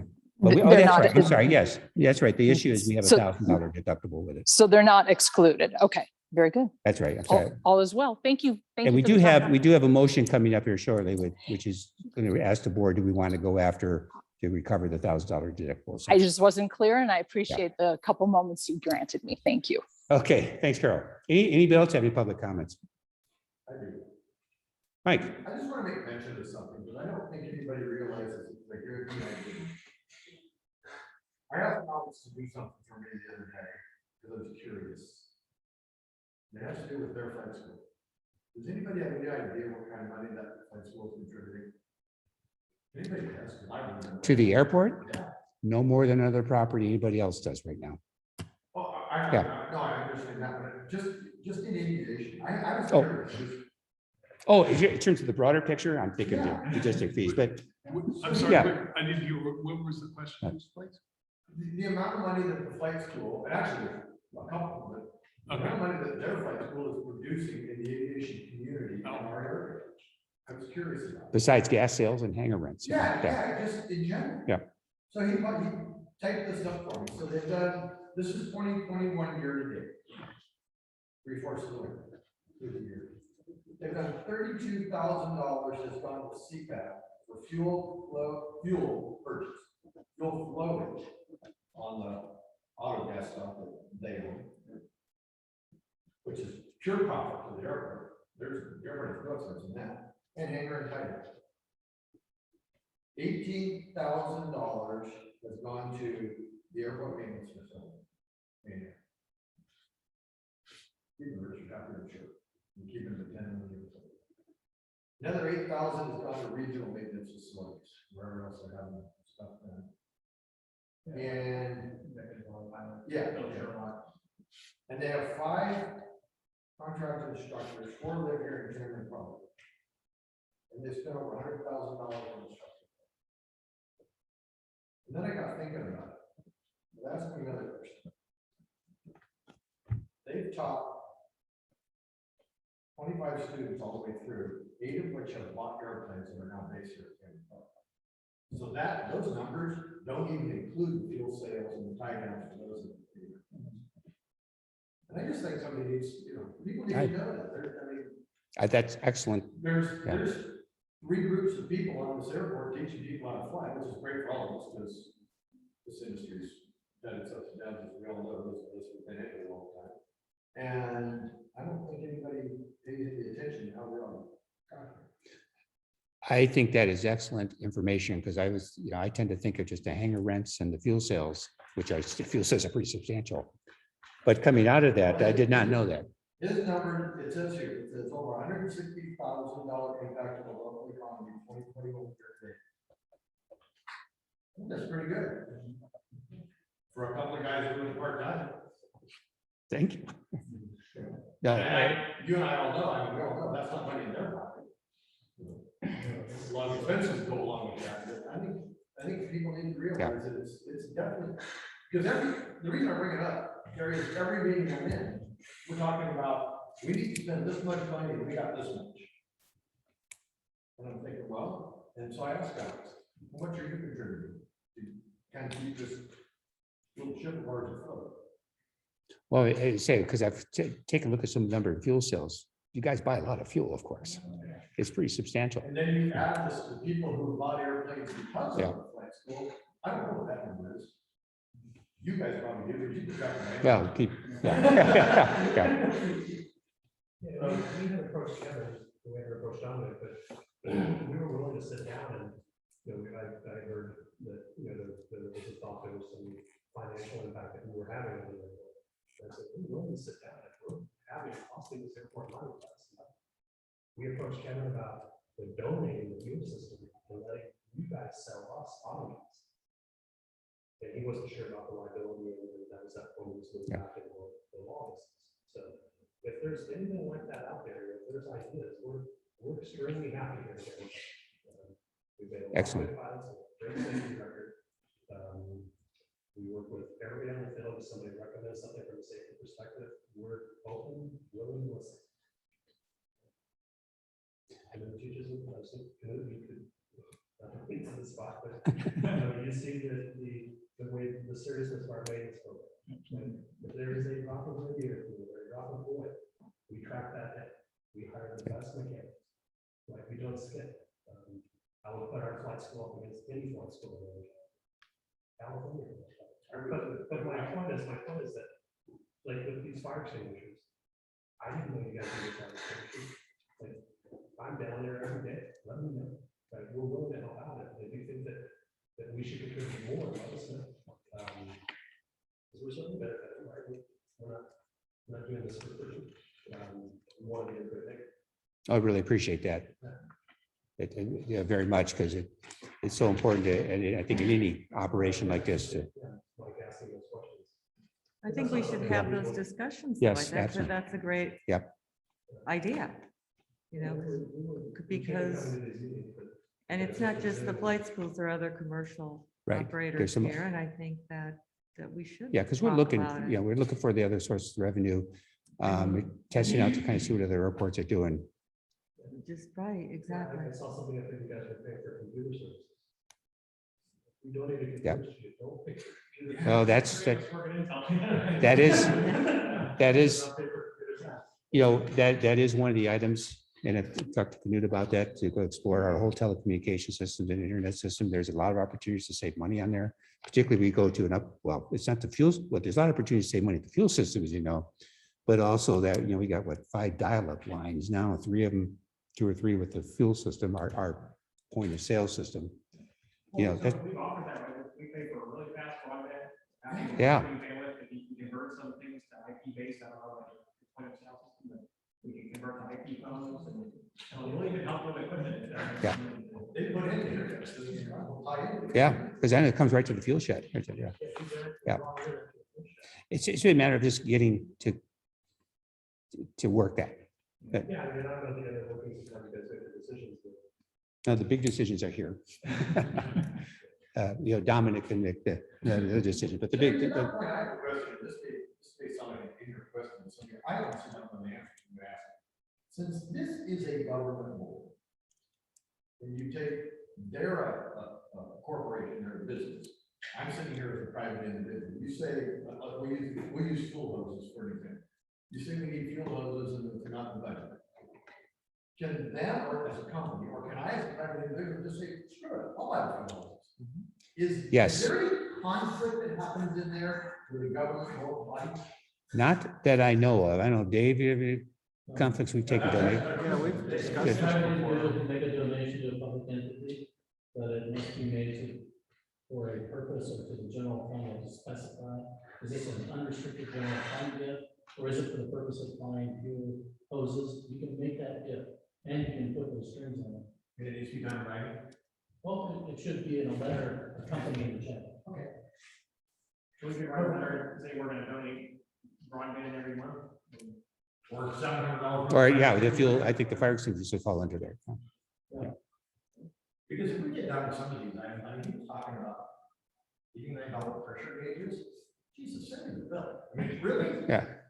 Well, we are trying to scrutinize the budget, but I reckon we don't want to waste a lot of time on things. We're trying to watch the budget and the numbers. I could show that now, but we've done pretty good on the budget and keeping where we can operate the airport, at least for some time, even with the CARES money. Well, I think there's some of us here on the airport. We don't want to throw them away, obviously. We also want to help. I mean, I don't think Yeah. there's more than is in this room. There are people that would be volunteers. They need a little bit of help. All Yes, thank you, because that's what it's going to take to keep things going. Yeah. and that ties into his idea. Yep. Let's get these over the room. Yeah, yes, yeah, I don't want to take away from finance meeting, but we're clearly going to have to we've got to raise money to keep the airport open. That's the bottom line. To keep it open in the long term, we got to get more money. 10% grants, and we got the streets and so forth. We don't have sufficient funds at our current rate of income right now. That's the bottom line. So, but things like this we're talking about are extremely important. $700 is kind of a big deal. I mean, we're trying to watch and control everything as best we can right now. I get this. Why about this stuff? Yeah, but we've got some long terms like the internet. We spend thousands of dollars a year that we don't need to. With all the telephone, all the point of telephone lines, I mean, you need one line to run the alarms, everything else can be void. Yeah. Can you put AWS on board? I would think, well, I don't know about this, but I would assume that the AWS would be all IP to begin with. I would assume that Yeah. the IP backhaul. Because they got a dial number, I think, for the. Yeah, it's a dial. And so if you could put that on board, that's a Yeah, $500 a year. all excellent stuff. I also want to mention one of the non-tangibles also in support for the flight training at this airport. Having worked for several flight schools and having done heavy flight instruction throughout this area for the last 8 years, anybody that's been in the flight training world long enough can tell you that the flight training can contribute to the culture of an airport. Oh, absolutely. The safety, the habits, how welcoming it is, and all that Yep. stuff. And for the most part, I mean, a lot of places I've been to, the training actually devalues that. The flight school doesn't value that because of the habits of the instructors or the culture that kind of takes over.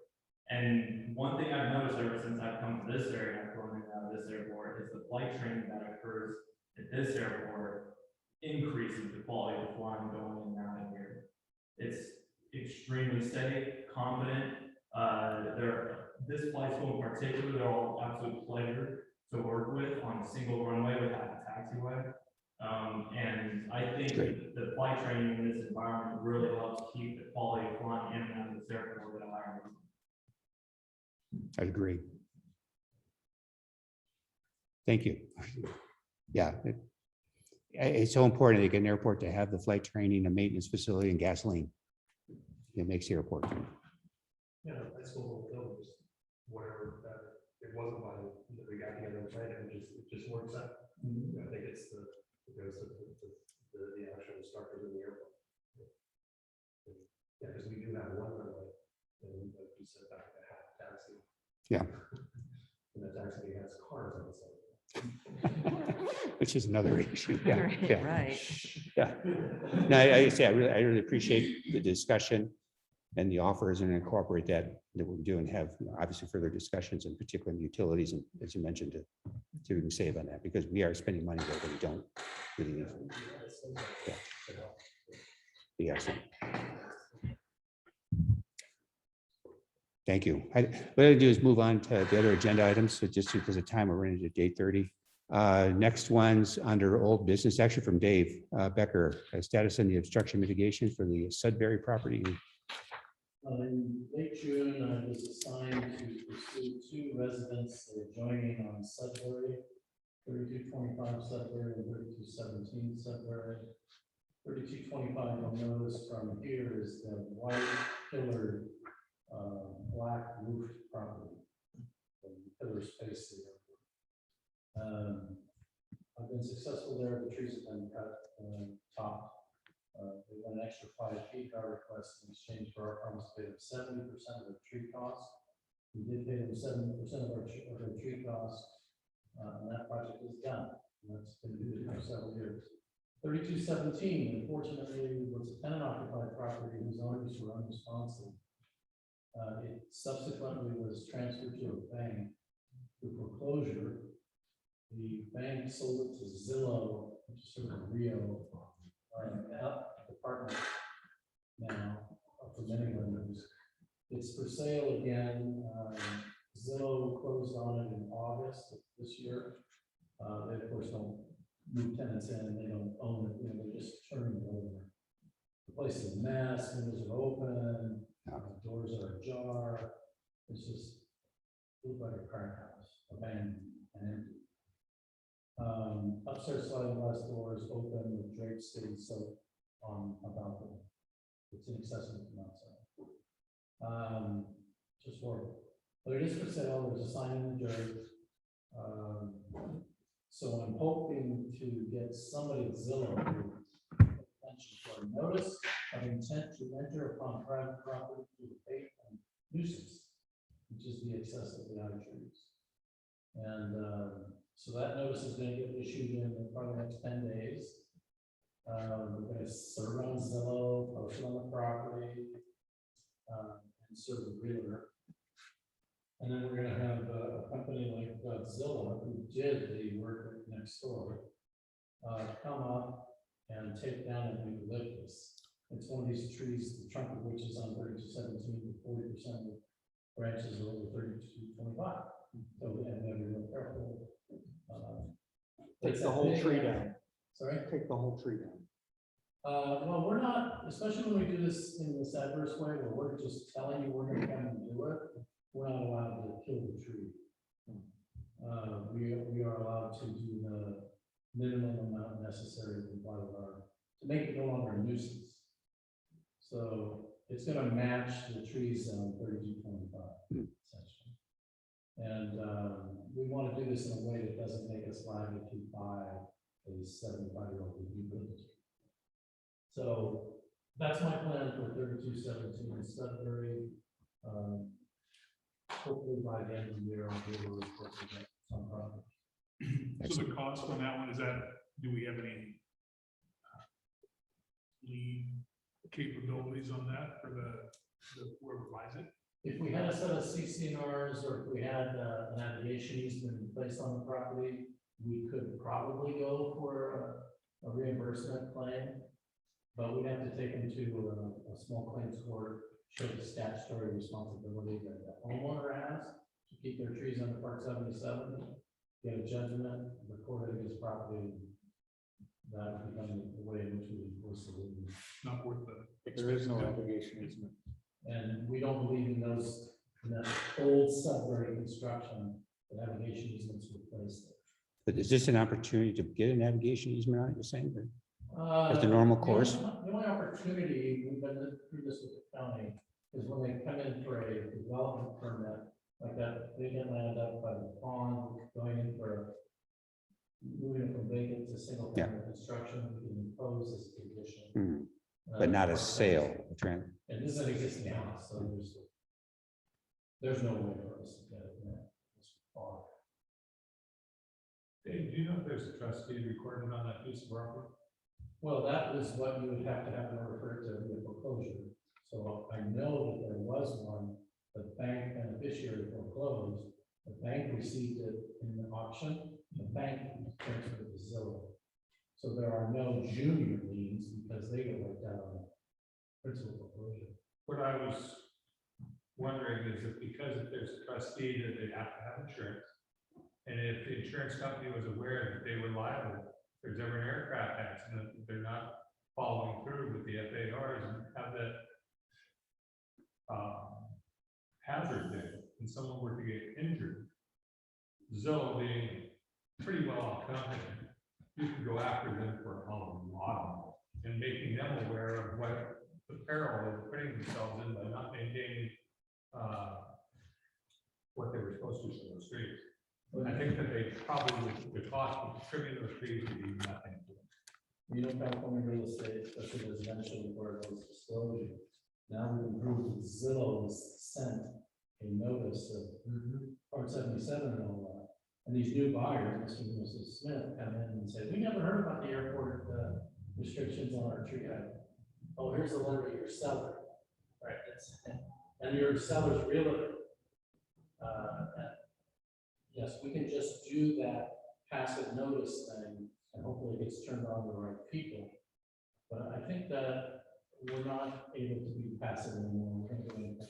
Well, that's what I mean by being aggressive, letting them know the liability they were taking, putting themselves in peril. Should there be an aircraft accident pursuant to those trees and the FARs, they can be held liable for millions of dollars. So they're solving a problem by cutting the trees. Right. So if they're not willing to work with us, If we had somebody we could talk to, that's the conversation we would. there's got to be somebody, I would think. I'll turn you over to Zillow. Okay. And try to find the person at Zillow. You may be surprised. I used to work for the government.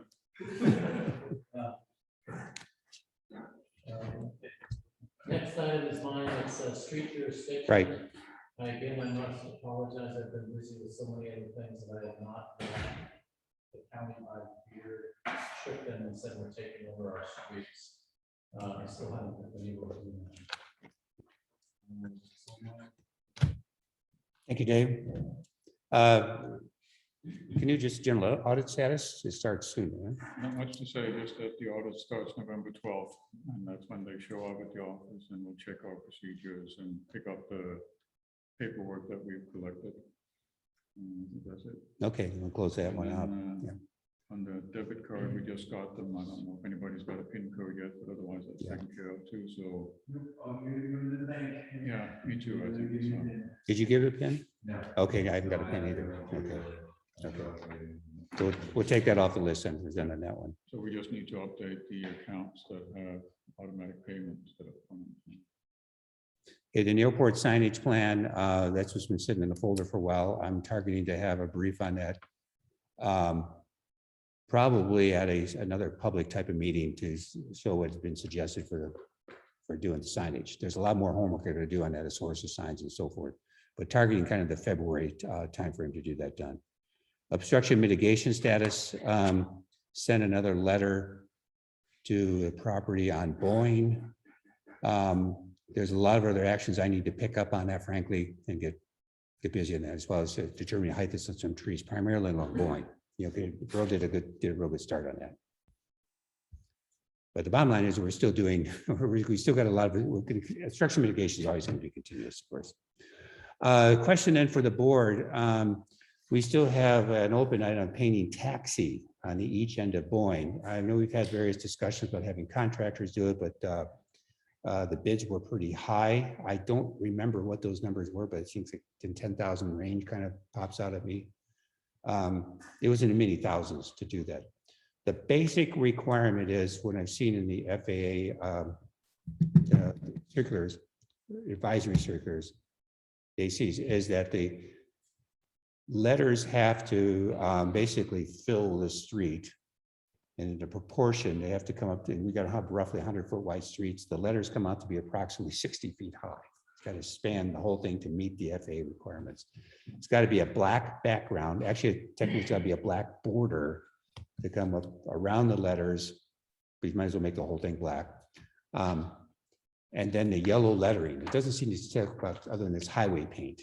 You know, it doesn't seem to be any particular requirement for the paint. But there is the layout of the font size and stuff. It's got to be done in proportion to that.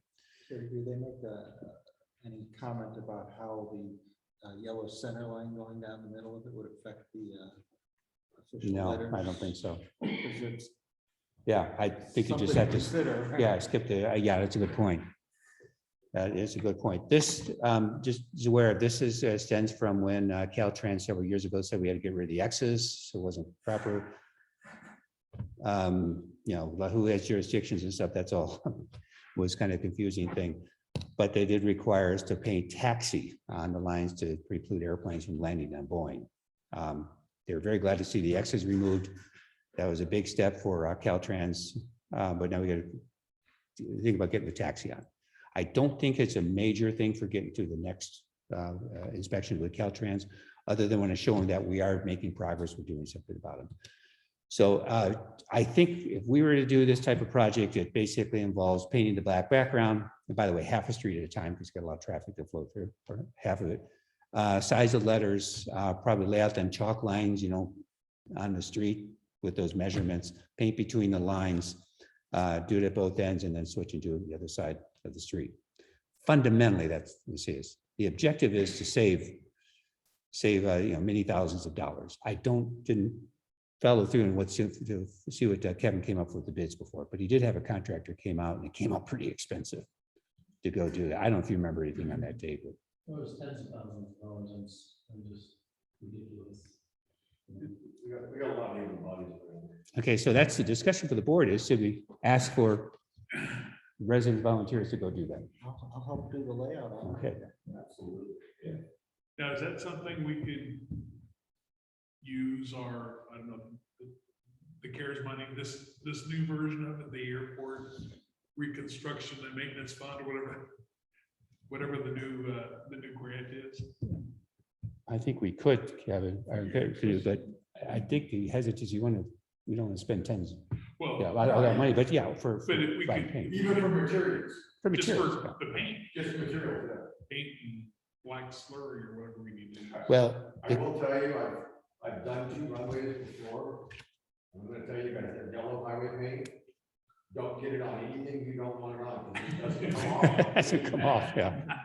It seriously does not come off. And I think Dave had the experience of trying to remove the X's. I got to have my truck reupholstered because Oh, I mean, we may have $10,000 worth of paint we have to buy, and that's, yes. it'd still be cheaper than having contractors do it, yeah. yeah, Yeah. no, I'm saying that's a source of funding potential. Yeah, I think just on the CARES funding, we don't turn individual invoices in for that. Can you just set it up so all the invoices that we have to do is paying, we're getting the full amount from the CARES we're eligible for under what we're allowing to invoice. I'm just wondering if we can use the airport money on the residential side. But it is for the airport. But it's for the airport district. operations. No, District. No, no, Why so would the you- airport. Oh, why did you hang it? This is a 40-foot door. You're talking 60-foot tall letters? Because the Yeah, I think that's what it streets- came the out to be. Streets are what, Oh 120 my feet? God. Street is 100 feet wide, Divided by 4. roughly. There's some variation, 98 feet here and there. Have anyone looked into, I thought about this, because it's come up multiple times. I used to tow banners. There's a company called Gasser Banners. That they will sell you letters, and they're not horribly expensive, but you could get taxi, 4 letters, lay them out as a template, chalk around them, and then use that. I mean, they're made out of nylon. I mean, we towed it behind. If it can be sized to what we're supposed to have, Yeah, or they about They have there. to be the right height and the right font, but we can lay all that out. We can't get measurements and, So if you you know, can do that, that's scale great. it. I If can you do need- that. If you need a template, Gasser Banners has big letters. We used to tow billboards that were 60 feet tall. And they're not that expensive. Yeah, so great if we could set up something to go do that. Yeah, let me, Okay. send- So- do you have the standard documents? Yeah, I can send that to you. Send that Yeah. to me and I'll upload it on it. Chalk around them. I just square it up. Okay. So I think we'll do this again. It's not a motion per se, but just to pursue that as we haven't done before. The concern I know last time was, can you make sure we do it? It looks good. And I think we can. We lay it out and paint between the lines properly and all that. We could do it, at least from a distance, you're not going to be able to tell.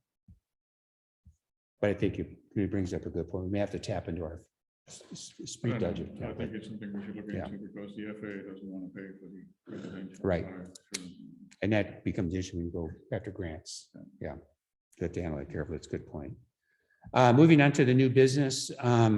related to the tractor, and this is a motion for the board. The motion, and I explained to you how we have the tractor, is to friend of Dave's that is allowing us to use it, and it's a great asset for us to go do, of course. The motion is to, or the desire is to make a rental payment to the owner of the tractor for a mowing season, and the sum of about $550, and call that a rental payment, for lack of any terms, to the owner of the tractor.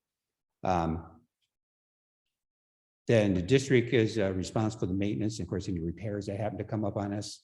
So this doesn't go back to the rent, to the owner as a rental. This is a kind of an informal thing we are more or less doing. We're not renting this from a company per se. So mowing season is from now until, it's kind of a one cycle. A little confusing, Dave. We have a few cycles each year. This is the pre-winter cycle. Then grasses go and leaves go dormant until the first sun. And come March, end of March, we take off, and we have to have our mowing done by May 1st. For another 5, 6 months. So there's another cycle. In May, So it's another season. another season. Yeah. Then there's usually a cleanup around July. And we are dancing with fires that moves it back. But we've had late spring rains that are actually feeding grasses after they said to stop mowing on May 1st. So it's that cleanup in June, Yeah. July. So if we're on it, we can do it in 3 cycles. And my discussions with my friend Dawn was essentially, my wife's in support of this idea. If you store it, maintain it, and when you use it, 15, 25 hours for a mowing cycle, send us a few bucks. And so how much is $2? He said, "No, no, no." So call it between 550. So I think I have this worded as kind of a payment, but it's suggesting the motion would be for a payment each mowing cycle. So the motion would be amended to say to authorize payment to Don, rental payment for use of the tractor for each mowing season. And from what you say, that's an exposure, it could be 3 or 4 times. Probably 3 times is more norm. So we're talking I about, would say 3 times is the best.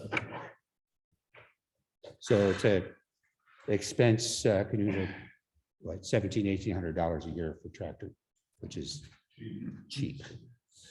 It's cheap. I don't think you're sharing that, so people on the Oops, can't see. is this not coming up? Okay, sorry about that. Let me put this back up here. That's a good point. I'm not sure what I'm sharing. Get that back up here. Our mowing budget is about $4,000. Based on what we have in the past. Good, does that show up? Okay, so with that discussion, I'd like to change the wording, the motion to say, amend the motion to authorize payment to Don Hinshaw as a rental payment for use of tractor for each mowing season. Does that work, Dave? Okay. That was the intent, this to be an open, like, we're voting on and approving it for a period of time, or are we gonna do this for every mowing? Well, season? it probably seems a good idea to put such a cap on it time-wise.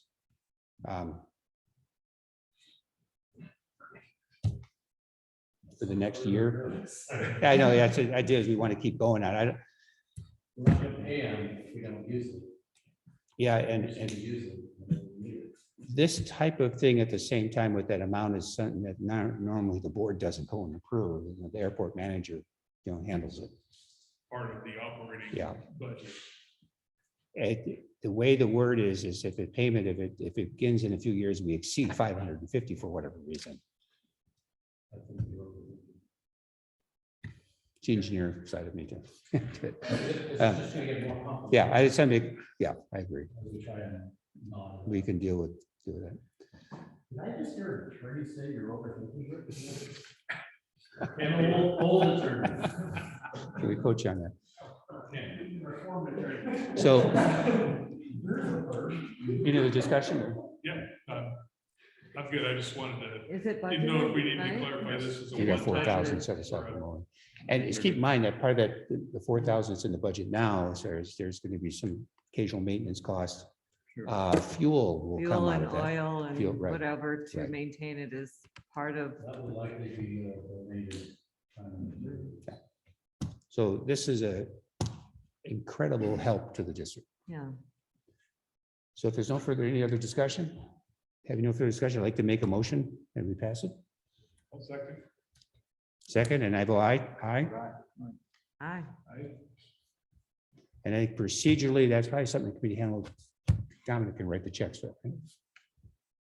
We'll get the check out of the form of payment to that. Okay, so that motion passes. Second motion dealing with the insurance. The motion is for CPAD to file an insurance claim with the district insurance to repair the damaged fence along Cameron Park Drive caused by the automobile collision. Should we go ahead and do that? There's $1,000 claim for that. Again, the background quickly here is it was done, the accident happened October 13th. The damage is about a 50-foot long, 6-foot high fence. Estimate to repair the fence from Quality Fence Company who we've used before, it's Kevin had found him, was actually $2,450. Our insurance is $1,000 deductible.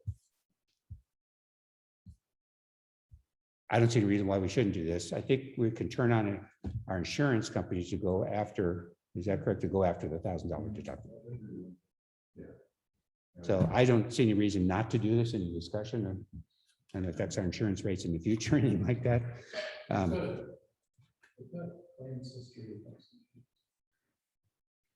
What's the nature of the damage? Crumpled fence. Has anybody made any effort to contact the owner of the? Yes. The only available way for me to reach out to them is through this letter, and then to the driver, I have got the voicemail because they live at a different address. You said they didn't provide insurance information to the CHP? No. Is the CHP pursuing that? Is it state law? The last time I contacted the CHP Community Resource Officer, I was providing them images for the fence and I had yet to hear that. One thing you may want to do is just file a small claim suit against the owner of the vehicle. Okay. I think it's free for you guys to file. And just go in, they can't have any attorneys there, just you and the owner of the vehicle and say, look, your vehicle damaged our fence. Just the other thing to be aware of is there's a boatload of water moving through that area right now. That area used to be protected by a fence. There is no fence. So it stands a potential liability, if something falls. The homeless people that are traveling by there, if somebody slipped in there, that could be a potential liability for the airport. So I don't know if you would want to rope that off or. Yeah, what kind of car was it? I hate to sound. It was a Corolla, 1932. The flesh didn't get no fire. Pacer. 2008. Shoot. Car that may or may not have. They were traveling on Cameron. Was they arrested for DUI? That was not provided in the initial report. So they could only give me the incident that involved the driver of the vehicle, the owner of the vehicle, and the license plate of the vehicle. I'm sure that you have much better idea as an attorney, but the owner of the vehicle is responsible for the damage. Providing that the vehicle is used with the consent of the owner. Right. And it doesn't sound like it's been stolen, or charged for stolen vehicle. So Dave, and look for your comments is if we pursue this with for this amount, the insurance company will pay us $1,400. Typically, they'll pay the whole bill and charge the deductible if they don't pay. When there's an auto. And it can affect our rates, so this is a small blip in the whole scheme of things. It's worth talking to your insurance broker about the claims history and they typically say that if you have a $2,500 loss in a year, they're not gonna consider it affecting rates if it's not your fault. It happened to you. Yep. So this is under that, and I don't think you have to do that. If it's something we did wrong and we were negligent, then it's gonna affect our rates more. But this is under our property. Policy. You can make the motion to go ahead and then we pursue this with the insurance, have the discussion with the insurance company. Before we vote. Yeah, I would encourage that, but I also encourage to pull the trigger on the repair, get it done. Yeah. And we'll sort of all this insurance and reimbursement out, small claim for it, so. Okay. Downstream.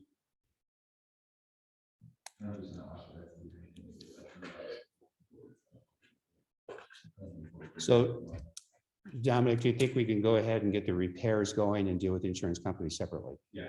We'll do that. But it's not within his jurisdiction. Right. We need for the motion. Can't we grant that? Well, we could amend this motion to say to go ahead and forward with the repairs and then pursue the insurance company.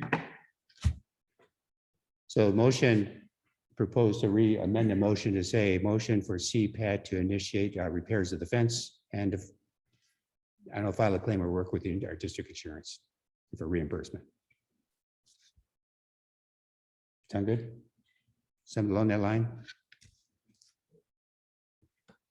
Authorize Dominic to pursue the repair up to. All of it. Okay, up to 20, to call it $2,500. Is that you okay with our?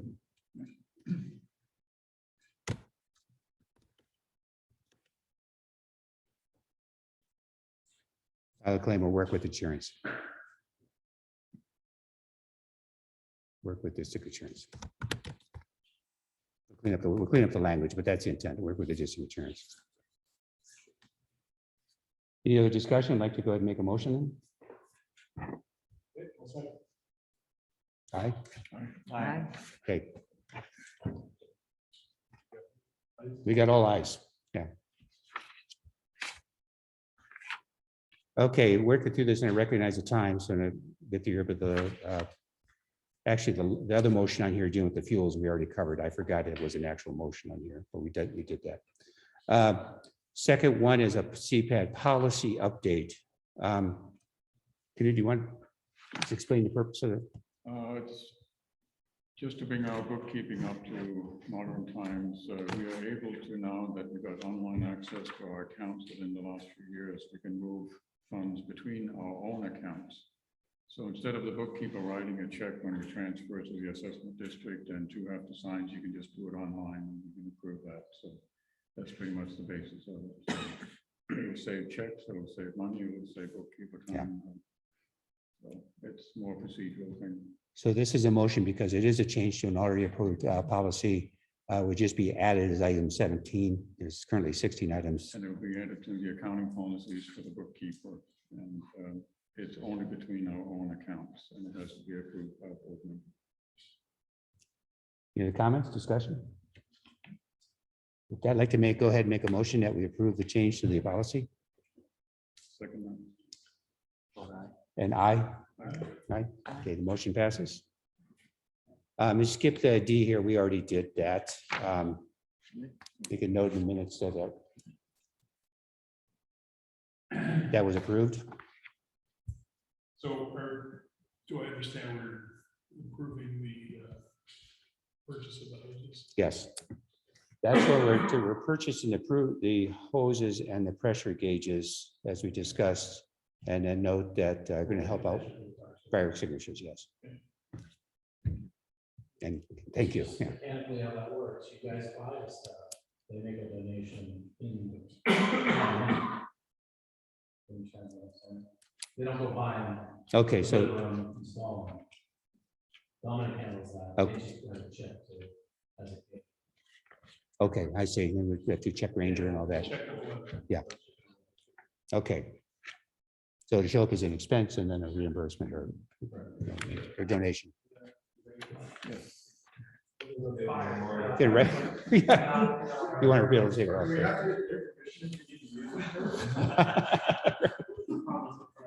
Yeah.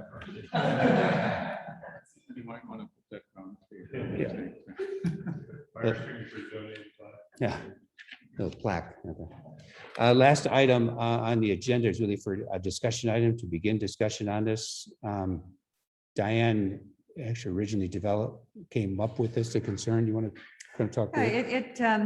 It came up, we've got a hangar in Placerville and we were triggered by El Dorado County. Hey, you got to update your insurance, which prompted me to think about our airport and the coverage as far as, do we have the right coverage? And it's also for me to learn what we've got since I'm new to the board. So as far as aircraft, automobiles and commercial business operating, do we have the right level that we think we should have? And, specifically, one of my first items was, and it came up from last discussion where I realized that we don't know exactly who's in the T hangars. And so I know that Kevin put in place and the board last year, the requirement for insurance, and it's identical to Placerville's. So it's the same. However, it's not every hangar in the Cameron Air Park, from the way I understand it. Is that correct? So is that what we want, or should we pursue also requiring the same level for all of the hangars and people who are accessing our taxiways and driving up and down? It just seems inconsistent to me that they're not all paying it. So that's why I wanted to bring it up, to make sure, A, I had the right information, and B, that we can talk about it. Some of the other areas were the liability insurance. And since then, I was reading through our lovely document of insurance, and it looks to me like we do have liability insurance for 3 years to cover the non-CPAD tenants airplanes. So this one is, yes. Oh, that is, okay. So that's a yes. And automobiles, that's another question I had. We've got automobiles driving up and down, both for who do we know, and security. We don't know who's in these hangars. And it came up through the passes. And so I just thought it was worthy of a discussion here on what we want to do. So really the fundamental question is, do we have a potential exposure with the automobiles who maybe belong particularly to the non-CPAD tenants? That's right. And look for Dave's opinion, and we need some more time to take a look at it or so, but is there something we need to fix? It's fundamental. Yeah, I mean, Your question is that our board managing our airport and our taxiway on the airport side, right, to permit both airplane and automobile, is that a negligent design? Because the public entity is not liable like you and I. And the public entity has special liability prerequisites. You can't be sued for ordinary negligence, for example. So one exception to your public entity immunity is a negligent design, a dangerous condition of public property. Is it a dangerous condition of public property on a taxiway that allows joint use of aircraft and automobiles? I think that a jury could easily decide yes, that's unreasonably dangerous co-use. On the other hand, that's exactly what we have once the gate opens. So this is something that should be studied really carefully before we get too deep into it. We bite up too much. It's certainly a practice on that narrow taxiway that's 19 or 20 feet wide with no ability to divert. You got a berm, uphill berm on this side and a ditch on the west side. It could be very easily argued that that's too dangerous and a sufficiently different configuration as to non-applicable restrictions on the airport side. So I would suggest that you are on a very good point to consider this particular area. What would harm would befall the user if they have to go into that gate where all the transients were intended to park, not transit, but tie-downs were intended to park up there anyway. Transients and tie-downs were never intended to access through the mirror alone and drive to their parking spot. There's a parking lot and a gate, vehicle access down to the tie-down. Okay. And then Richard, I don't know the extent to which he uses it. I know he has golf cart type cart access, but I don't know what the other tenants. Yeah, Richard's access is only to, he only comes down to move his customer data. With a tug type tractor. Typically, maximum. Okay. Right-hand maximum.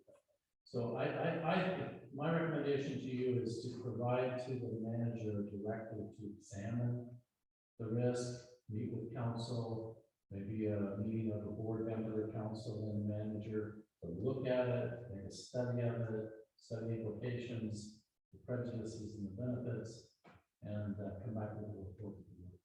And then choke this area, the choke point. So you say a potential outcome of that could be is to have the tie down as well as the T hanger tenants only use that upper gate for automobile access. One potential. We And- have to examine our walls use, because they get deliveries, heavy and scrap metal pickups and things. We have to talk to them. It's part of the study that we have to examine. But notice the walls use doesn't implicate a choke point. Right. And it's all on their own property. So there's lots of things, and some may argue that there's equal choke points around the fuel, right? But we have to examine the alternatives. Is there an alternative? So I think it's a study system where we spend 2 days studying. Is it unreasonable to ask or understand who is, who should have access and who belongs in those hangars? From what I understand, we don't have a list of renters or aircraft. I'm working on updating our list on that right now. Okay. Actually, we was talking about it the other day. Because in some of them, you've got, I'll just use fictitious names, Bill owns the hangar, 1/10 of the airplane. And Right. he's got 4 other owners in the airplane. I'm trying to find out who all those people are. So we can figure out for his purposes, who should have keys. Right. So And you're who trying. shouldn't have Right. keys. I've got that in a spreadsheet now. I'm trying to get a hold of some of these people and find out who they are and So who collects the rent? I mean, it's just kind of odd that, so that doesn't exist. what That do you mean, who I- collects the rent? right from them. I mean, the owner of, it's an owned, We send out an invoice January 1st of every year, and they're paid 12 months in advance for the dirt. They own their own hangars. they own their So own. So it's it not by is- the airplane owner, It the is tenant. owned. Not necessarily. by the airplane owner. Okay, so We collect a year in advance, so we don't have to deal with checks every once in a deal with people. But our tenants, whether they're a ground lease tenant or a little hangar, constructed hangar tenant, we have the right to include in their lease an obligation that they produce insurance of our description and name CPAT as an additional insurance. So we do for that particular hangar and so all of them, and we haven't requested that of them previously. No, Kevin, just prior to Dominic had requested that. From the T hangars? To the team? Oh, sorry, No. no, the teamers aren't notified. They're not CPAT. But- they're- I was picking up. Right. But just to be clear, go ahead, David. There is one set of T hangars where the guy owns the ground too. Right. We don't use it anymore. Yeah, sorry, I thought you were discussing. So there's a couple different configurations, Right. but as part of the airport, we have the right to ask for and the We have lead right- for the ground piece.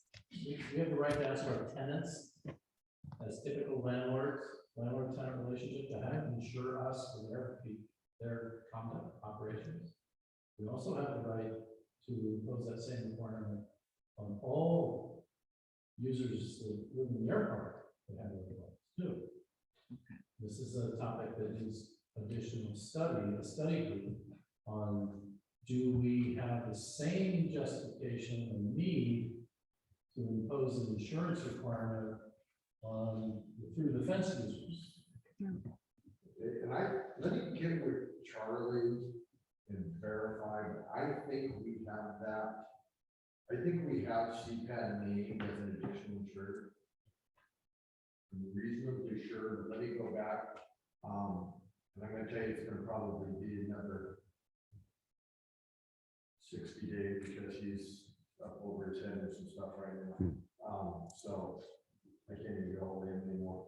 But I'm pretty sure we have that.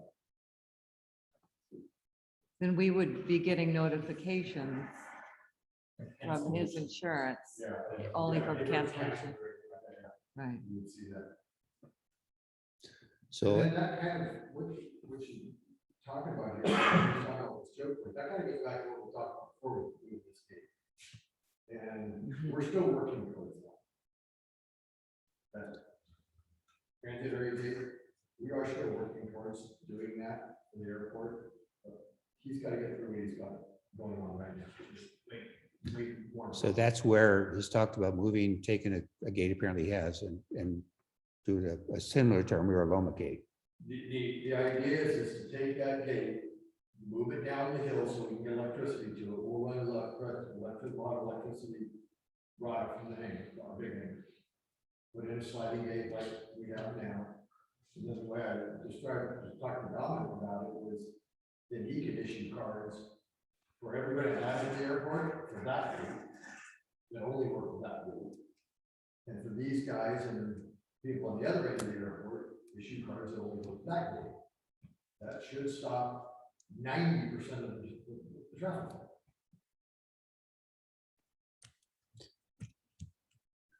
And if that's that, so there's the study, Dave, you're proposing, you say with Dominic, is to take a look at all those issues, which could lead just exactly what he's doing here, which is in progress of happening independently. It sounds like it's a good thing to do.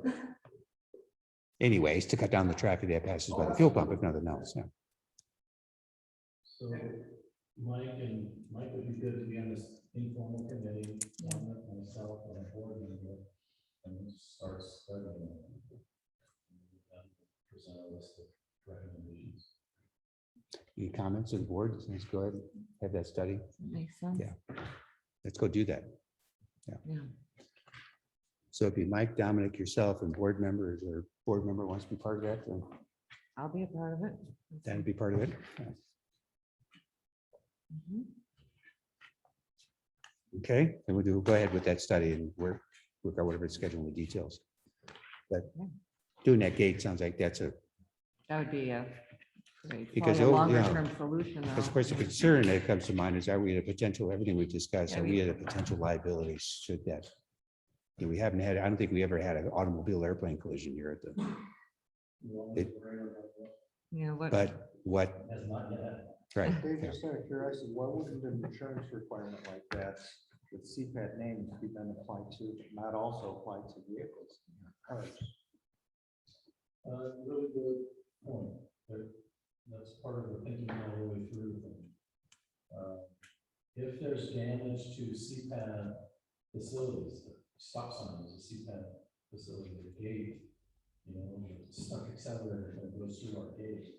We can make this an argument that's equally compelling that not only should the airplane provide liability insurance, but additional insurance for the vehicles too. So, but no public entity has that requirement in the state of California for this vehicles using the roads. But wait a How do minute. you enforce that since we're not a gated community?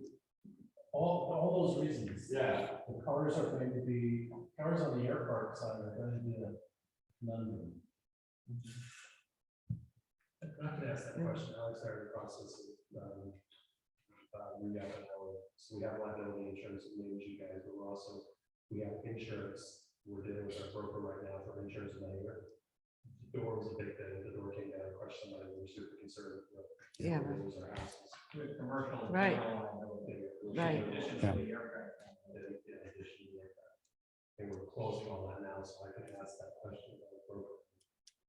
Because we drive the car in the hangar occasionally, so what happens if a student, well, I guess I should cover that.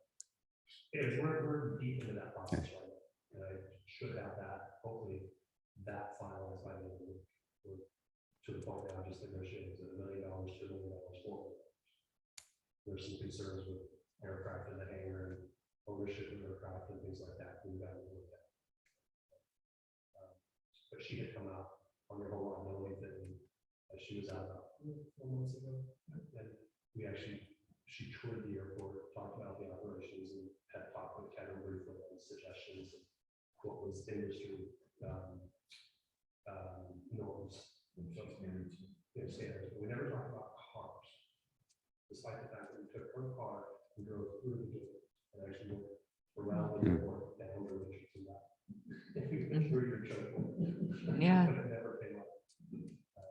But it is interesting. There's the insurance, the whole insurance industry right now is, and our insurance, not to get off the rails here, our insurance was up 35, 40% last year. Wow. With significant conversation with brokers. So accidents, things like that are going on. But I will definitely ask a question about the car. The occasional motion car. Well, maybe also a question could be posed to the Association of California Airports. To another, it was mentioned before, the traffic one was how airports handle that. Well, I was saying at Placerville, you have to submit your insurance and you have the same requirements and you have to, they have a third party that manages it. And you have to upload it into their site. So they require it. You bet. I had to, yeah. The airplane and the vehicles, if you are going to drive them within. Now, they don't really have a good way of policing it. For example, I could load something up and we could take a different car and I don't know if they would really know, They didn't do that when we were there. Yeah, no, that's definitely. And Palo Alto, when I used to base there, there was no, Uh-huh, you just had to sign a form saying you're not going to go fast. okay. It's a really good point. I've watched people open that gate and not lock.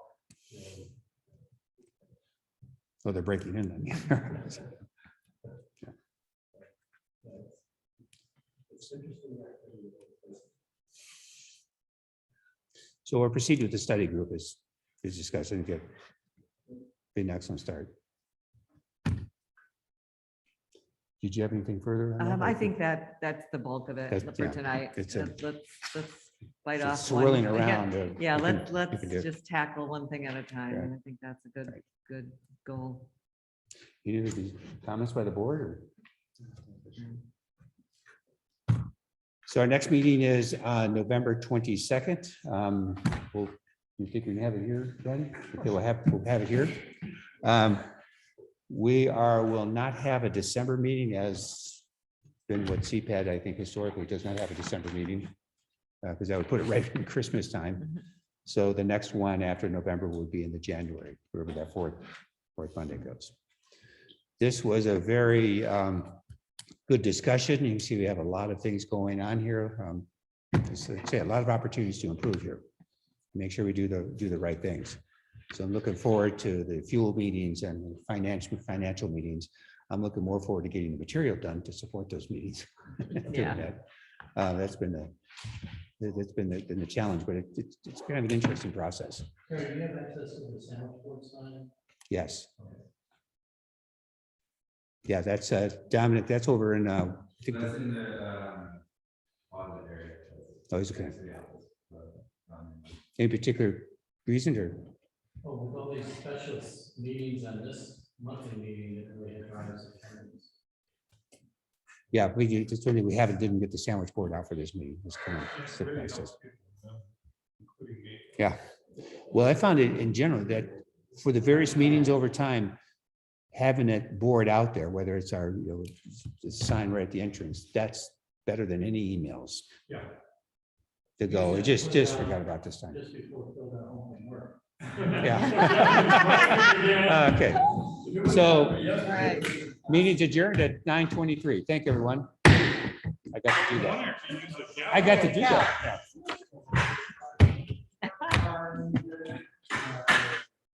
The floor sample. Good job, Terry. Looking at decks.